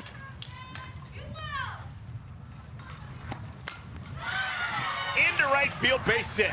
Line drive base hit for Warren. Just has to beat out the throw by Alchin, trying to get her at first. So a leadoff base runner for Team Clark. The 2024 Topps AU Pro Softball cards are now available. Collect all 62 players and hunt for a slew of special insert and autographed cards. Ah, that's cool. It's amazing. Hannah Flippin looking at her own card. Yeah, and it's Jade Hewitt, of course, who is the photographer behind all of these photos, who is just an absolute pro in her own right in the sport of softball and with what she can do back behind the camera. I always hope that I get, one of the autographed ones. I'm about to open them. Nadia Taylor hits it foul. Can you hear it open? I can definitely hear it. You know what it's like to open up a thing of cards like this and you don't know who you're gonna get. So, all right, let's see here. Aubrey Leach, Kat Sandercock. Nice. DJ Sanders, Megan Wiggins, and a signed Amanda Lorenz. You actually got one. I got a signed one. Get out. I gotta text my same name friend, Amanda. Let her know I got one of her cards. That's awesome. That's a big win. Photo finish. Deja Mulipola. Yeah. I love it. I think these are so cool. I opened up cards all the time when I was a young kid, but they were all boys. They were all men's Major League Baseball players and some basketball cards that I didn't care about that were mixed in there. I was more of an MLB girl, but this is really cool to get to do with softball players. And there's none of that chalky gum that'll probably take years off your life if you actually decided to eat it. And definitely don't swallow it. Oh.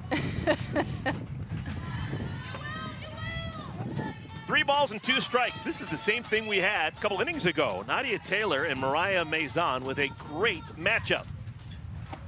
All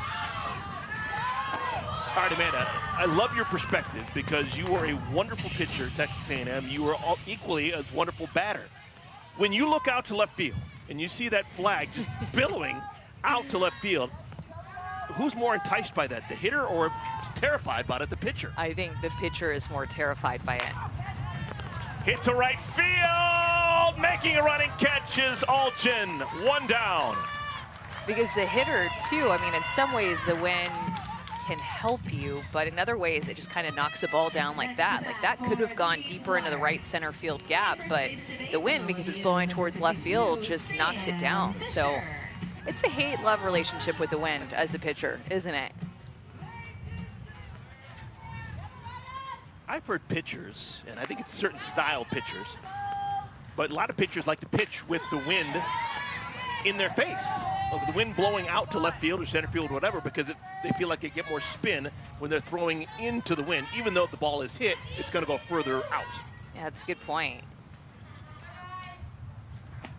The wind can mix with your spin and how your pitches are moving a little bit, but I always felt it because it would mess up my balance when a big gust would come by after I'm taking the signal. It's kind of a time where you're on one leg, or more so on one leg, and it can make you feel a little bit unbalanced at the beginning of your pitch. So that, in my memory of how I remember wind really affecting me, was more so when I was getting ready to take the signal and kind of pushing me around a little bit. And that's when you, too, had to have both feet on the pitching rubber to start your pitch. Now your back foot can come off so you can have a better balance on the ground.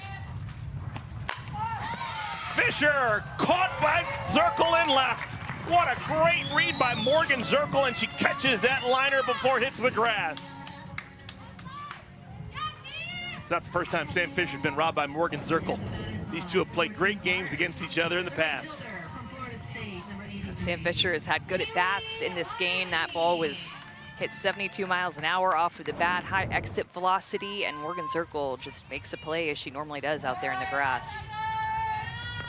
Kaylee Harding fouls that right behind the plate. Harding 0 for 2 so far today. Flied out to right, struck out both times against Maison.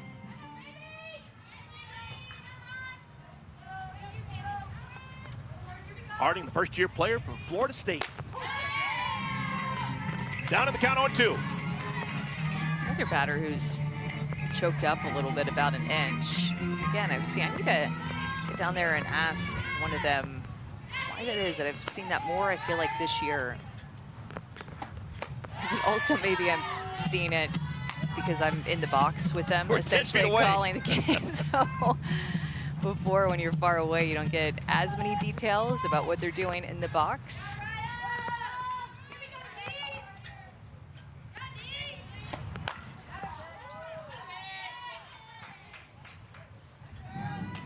Still have one more game today here at Wilkins Stadium, Wichita, Kansas, campus of Wichita State.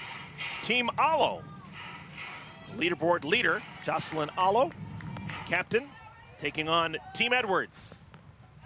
Long day for Team Edwards. Long days are manageable when you're winning.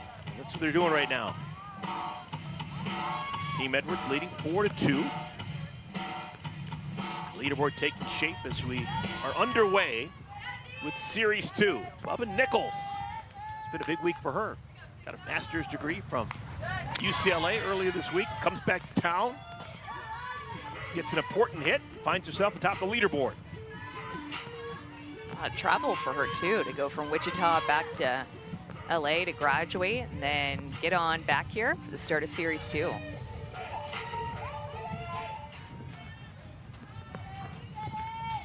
Two balls and 2 strikes. Again out of play. The amount of long at-bats and foul balls with 2 strikes in this game, that's the number that I would want to know, is how many foul balls with 2 strikes off of Maison have happened in this game. 110 pitches, but I mean, probably at least 15 foul balls with 2 strikes, I would say. Just a guess, wild guess. Into right field. Perfectly positioned is Alchin, and the side is retired. So Maison has been really good for 6 innings. Team Edwards leads 4-2.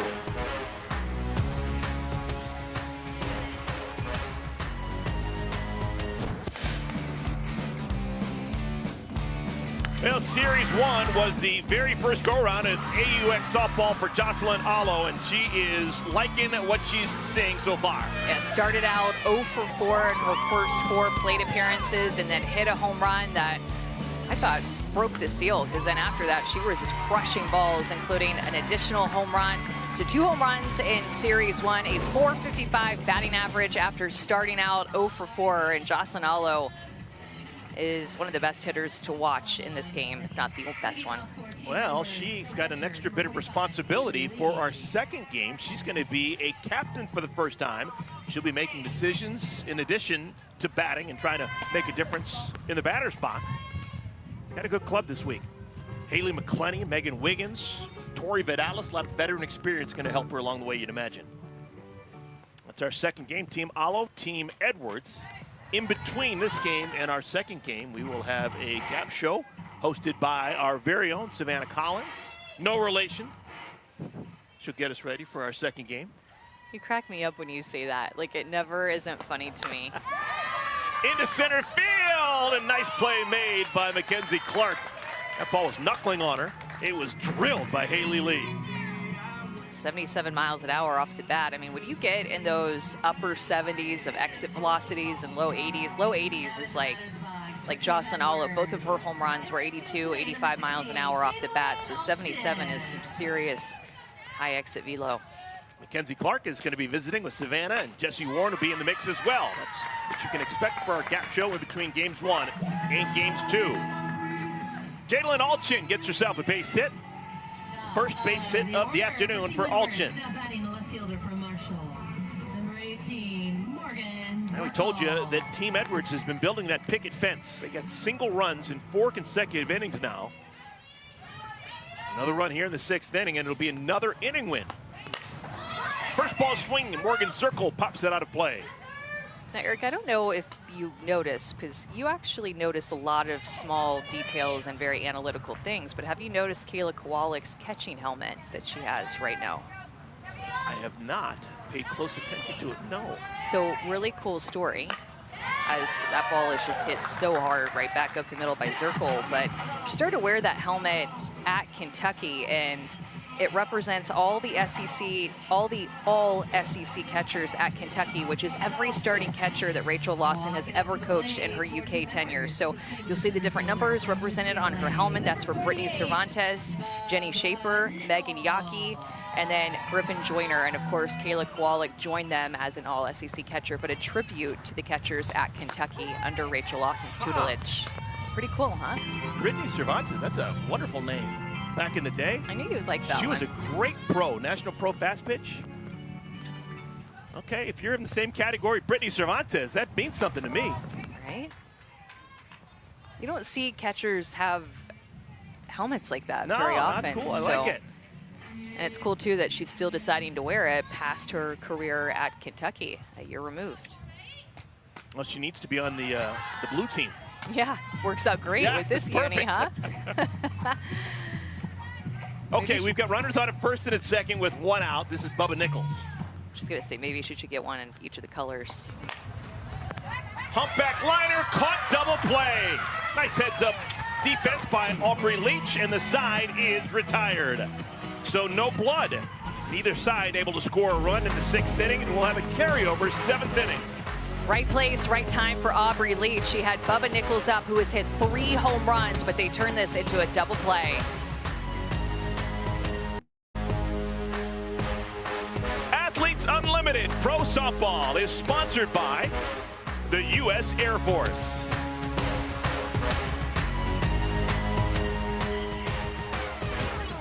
Well, Series 1 in the books.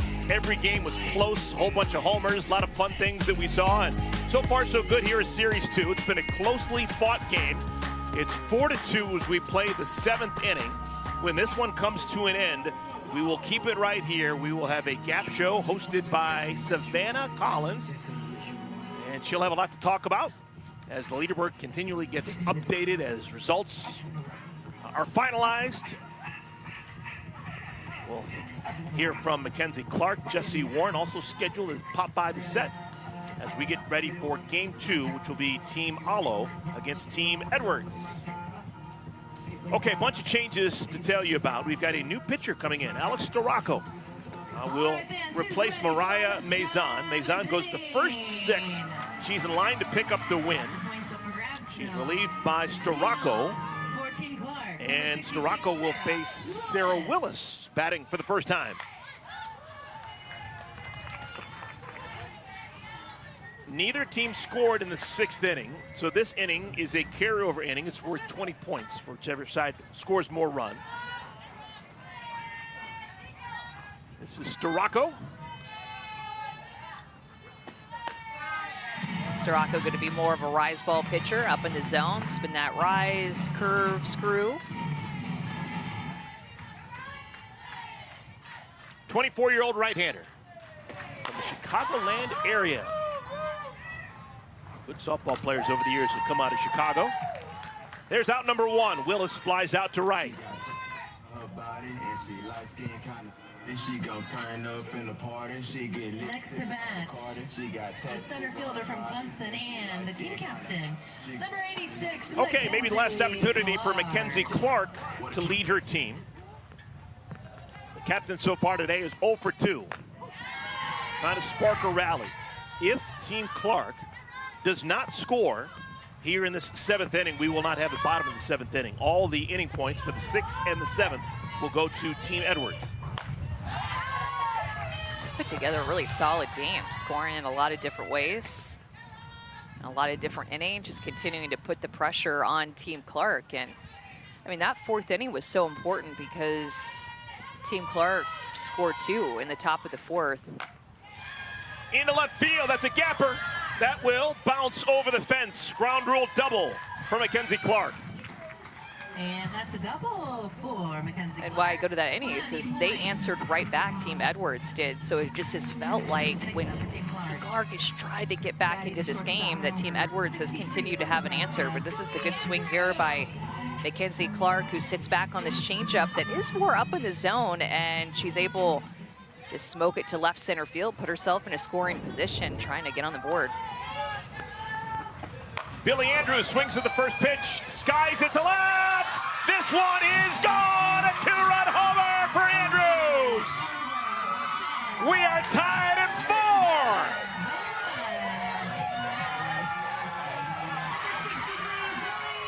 Out of nowhere, Team Clark has tied this ball game. I mean, that's just how fast it can happen. I feel like the home runs, when they've come at the most opportune moments. Billy Andrews, the rookie, swinging early in the count and is able to get all of this one. In fact, first pitch that she sees, she gets on plane with that rise ball and gets underneath it, and the wind just takes it. The wind is howling out toward left field, and not only did it get over the wall, it gets over the net monster out there in left field, well over the net monster, actually. And Mackenzie Clark, the captain, the energy that she shows is contagious. She started the rally and ties up this game with Billy Andrews' home run. So no matter what, we will play that bottom of the 7th inning.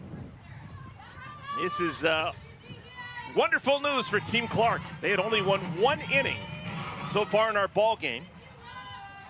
Now all of a sudden, not only just inning wins, but a chance to win the whole ball game is what they're thinking about. I'll tell you what, I think that win didn't have everything to do with that swing, but it had a lot to do with it. The pole and left field is just whipping straight out. It was a towering fly ball. It went high toward the light towers. Ball and 2 strikes to Leach. Leach can really run. Swatted, foul. And how about, too, that Mackenzie Clark double was on an 0-2 pitch. Left a little bit more up in the zone. Not a great pitch location, but Mackenzie Clark not getting down with 2 strikes. She gets that double and then passes the bat the very next pitch to Billy Andrews. So 2 extra base hits and 2 pitches.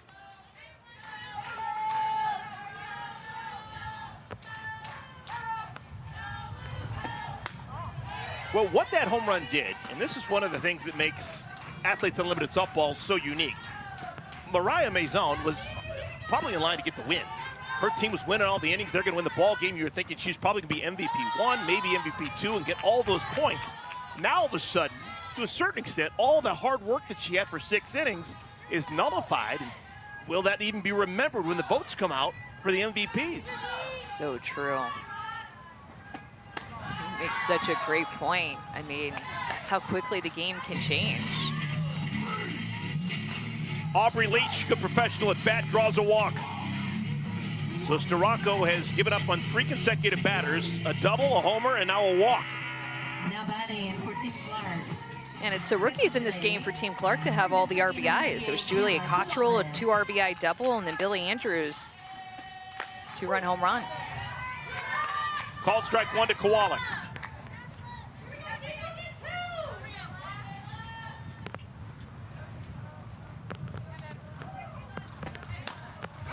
Right into the ground, it'll spin foul.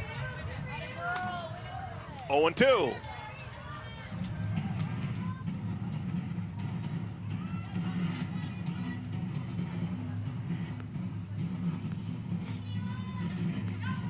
Leach can run it first.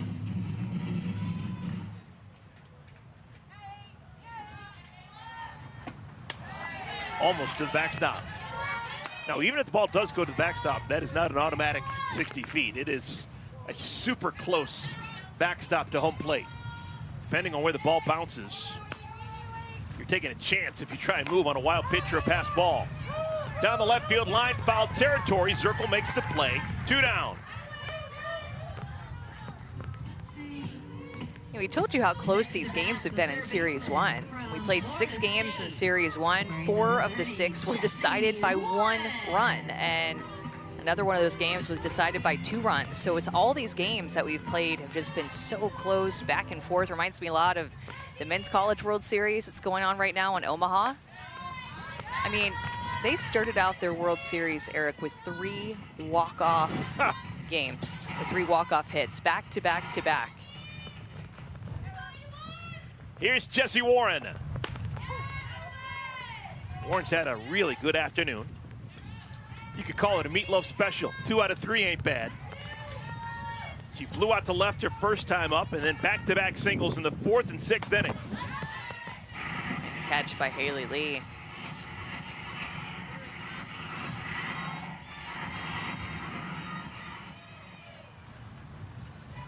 I'm saying this is a hitter's count for Warren. Down low, 3-1.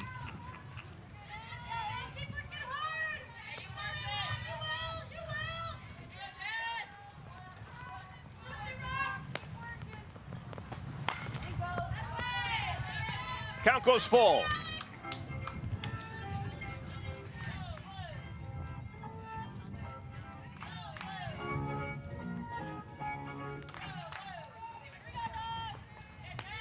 Run will be off at first. 3-2.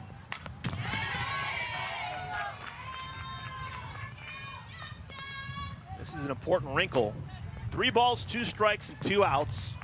Leach, who can scamper on at first, will be off with the pitch. A gapper, and most likely she'll score. And was she hit? Yes, thrill this time. Hit by pitch is a +8 for Jesse Warren. Would have been the same if she had let the pitch go by, and it would have been a walk, but she gets a bruise for the effort. Oh. See her holding her elbow, like maybe that's.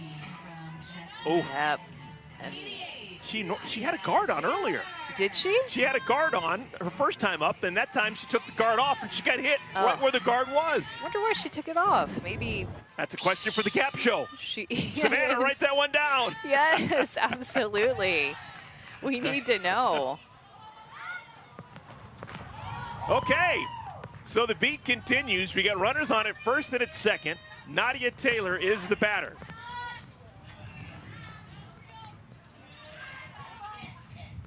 Nadia looking for her first hit of the afternoon.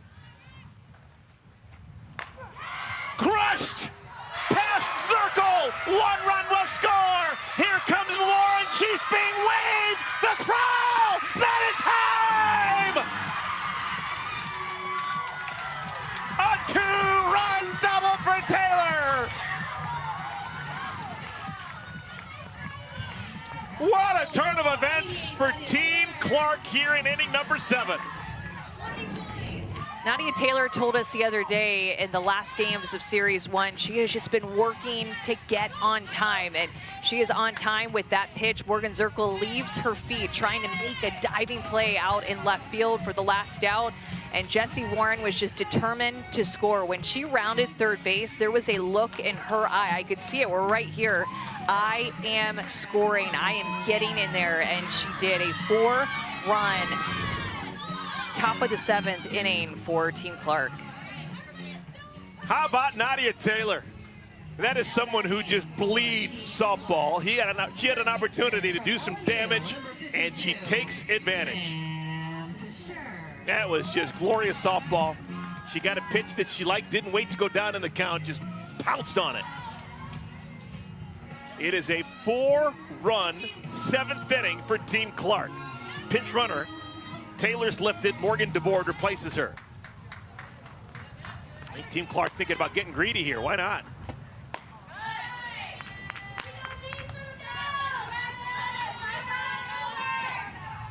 It's amazing how the energy in this building has just swung from one dugout into the other.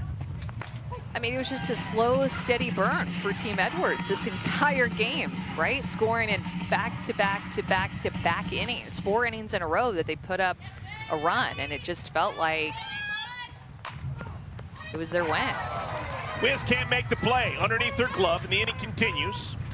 Play in front of DeBoard. She watches as the play is made nicely out in left field by Zirkle. Has to stop at third. We'll see how that one's scored. Sam Fisher hoping it's a single. That would be a +10. Could possibly be an error on Wiz. I'd give that one a hit. Oh, we shall see. The right fielder from Florida State, number 83, Kaylee Harding.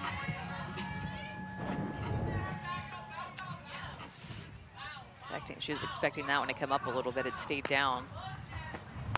It is an E5. You're right. Whew. Well, that's big for a couple of players. It's big for Sam Fisher. It means it's not a +10. That's just a nothing. But it's also big for Storako because now if any more runs score, they will be unearned. And for pitchers, earned runs are just a killer. It's a +10. I'm sorry, a -10 for every earned run allowed. And so far this inning, Storako has given up 4 runs, all of them earned. So that's a -40 for her. But she cannot go any lower because the inning should have been over. There's 2 outs and the error means that anything else that scores will be an unearned run. Kaylee Harding.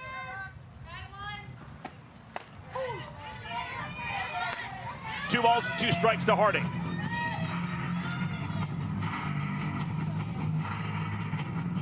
Harding, the 9th batter of the 7th inning for Team Clark. Yeah, it started with a quick out, too, of Sarah Willis when she flew out to right field, and then Mackenzie Clark got down to 0-2, and then the lid flew off. Hard to left, and Zirkle can't make the play. Does a good job of just one-hopping it. It's an RBI single for Harding, and the lead is now 7-4.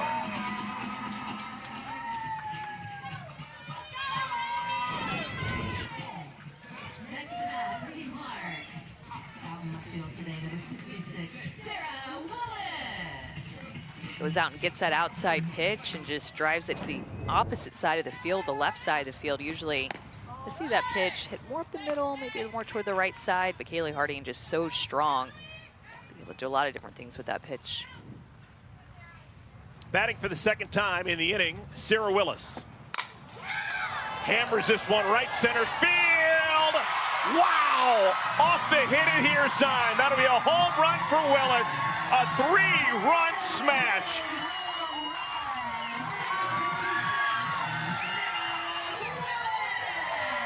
What an inning for Team Clark.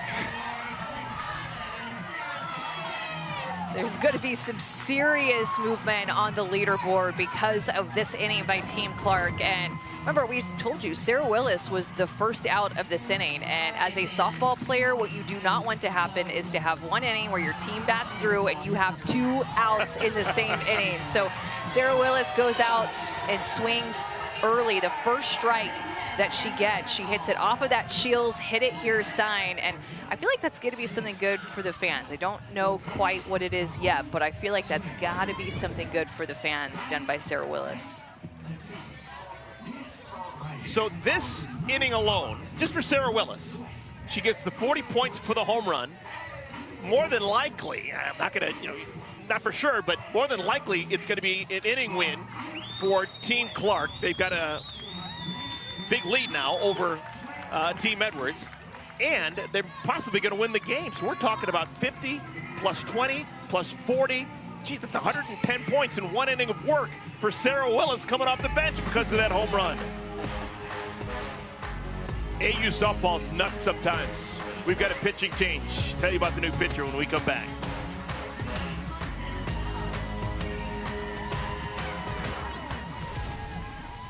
Clark here in the 7th inning. They have put 8 on the board. 8 runs. They began this inning down 4-2. Most recently, a 3-run home run by Sarah Willis. And it is now 10-4, good buddy.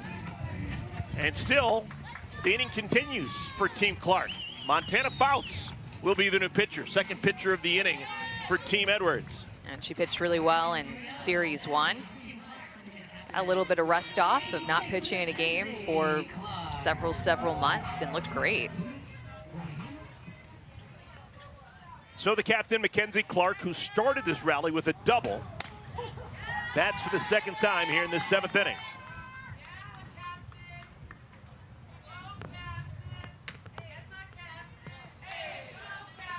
Team Clark with 1 out, got the double by Clark, the homer by Andrews to tie it. Leach drew a walk. Jesse Warren hit with a pitch. A 2-run double by Nadia Taylor. Inning continued when an error was made on a ball hit by Sam Fisher. RBI single for Kaylee Harding. And then the 3-run homer for Sarah Willis.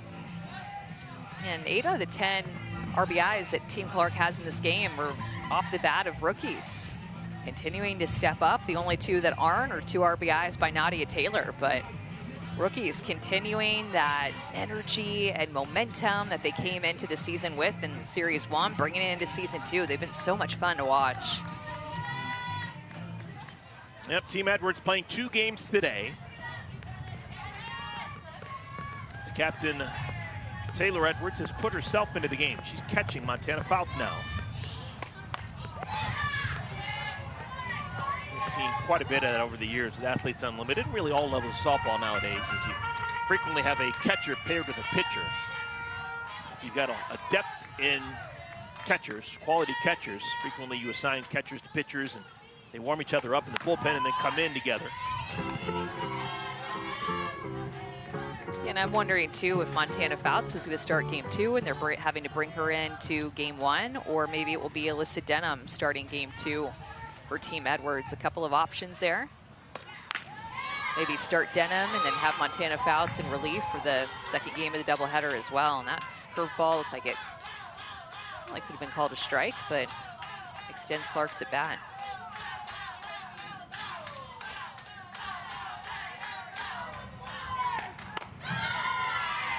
Three and 2.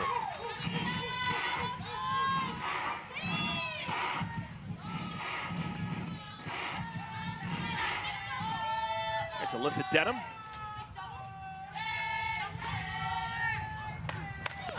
Swung on and missed. So the side is retired, but it took a while. In total, 8-run score for Team Clark here in the 7th inning. Couple of home runs making the difference. It was Billy Andrews, the rookie, with a 2-run home run on the first pitch of her at bat. And then much later in the inning, Sarah Willis with a 3-run bomb, an 8-run inning. What an odd line score. Team Clark had only scored in 1 inning. It was the 4th inning when they scored twice, until the 7th when they put 8 runs on the board to take a 10-4 lead over Team Edwards. Still have one more game here on this field today. It'll be Team Alo taking on Team Edwards. We will get you to that game with a gap show hosted by Savannah Collins. And we will talk to the captain of Team Clark, Mackenzie Clark, among other things. New pitcher, Peyton Gottschall, will come in to try and close the door on this ball game. Peyton Gottschall enters this game with her curve and rise ball. It has just been tremendous in her career and early on so far in her professional career in Series 1, looking good. Gottschall from Massillon, Ohio, probably on the map more for their love of football. It is a huge football community, Northeast Ohio. I'm hoping it's everyone these days, but it may just be boys. For years, all the hospitals in Massillon, Ohio would put little footballs in the bassinets of the children who were born. I think it was only boys. I'm hoping they do it with everyone nowadays, but we'll find out. Give me a call, Massillon Chamber of Commerce. I want to know. Well, we need softballs for the girls. Yeah, something, yeah. Something. Something. Gottschall started her college experience in the state of Ohio, Bowling Green, before transferring to Tennessee. Called strike 3. Taylor Edwards, the first out here, the bottom of the 7th inning. Oh, that's such a good pitch for Peyton Gottschall, and she brings the energy and personality in the circle when she comes in. Not only the energy within her pitches, like with this curveball that just paints the outside corner to get Edwards looking, but just her reacts and interaction with her teammates. Aaron Koffel is the batter. Nice day for Koffel. Doubled back in the 3rd inning, walked in the 5th. This is now the 3rd consecutive at bat against a different pitcher. Caught by the 3rd baseman, Warren. 2 down.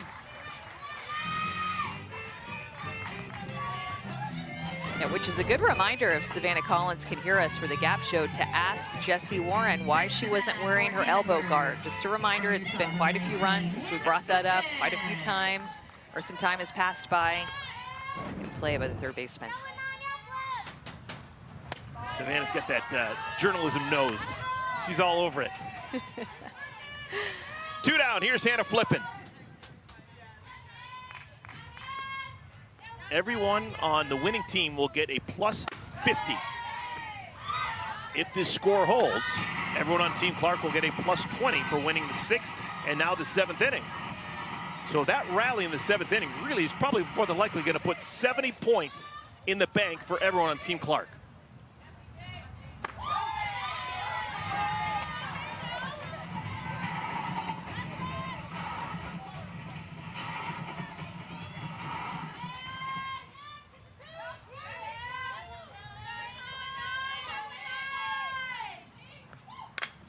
Right back to the circle. Side is retired. Game over.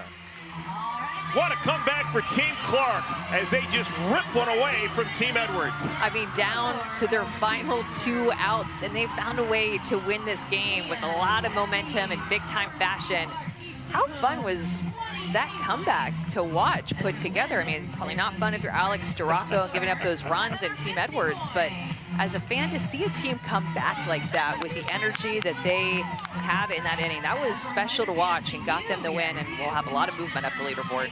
Yeah, everything's going to change. Currently, as we speak, Bubba Nichols is in the #1 spot. But Bubba Nichols' team, we thought was going to win the 6th and 7th inning and win the game. They did not. She's a part of Team Edwards, so maybe someone else will leapfrog and be the top dog on our leaderboard for our 2nd game today on this field when we have Team Alo taking on Team Edwards. It's very possible. We'll have a good one coming up here, and can't wait to see Team Edwards and the rebound that they have and vengeance that they show up with Game 2 for. I'm sure they want to win that one against Jocelyn Alo and her team. Well, sure hope you enjoyed it as much as we did. A hot, steamy day here in Wichita, Kansas, and we got the game we wanted. We're going to get one more coming your way. Once again, our final score, game #1, it is Team Clark 8, Team Edwards 4. Athletes Unlimited Pro Softball continues today as Team Alo's going to take on Team Edwards. On the other side of this break, it's the Gap Show as Jessie Warren and Mackenzie Clark, fresh off the field. They're going to join host Savannah Collins, so you don't want to miss it. See you in a moment.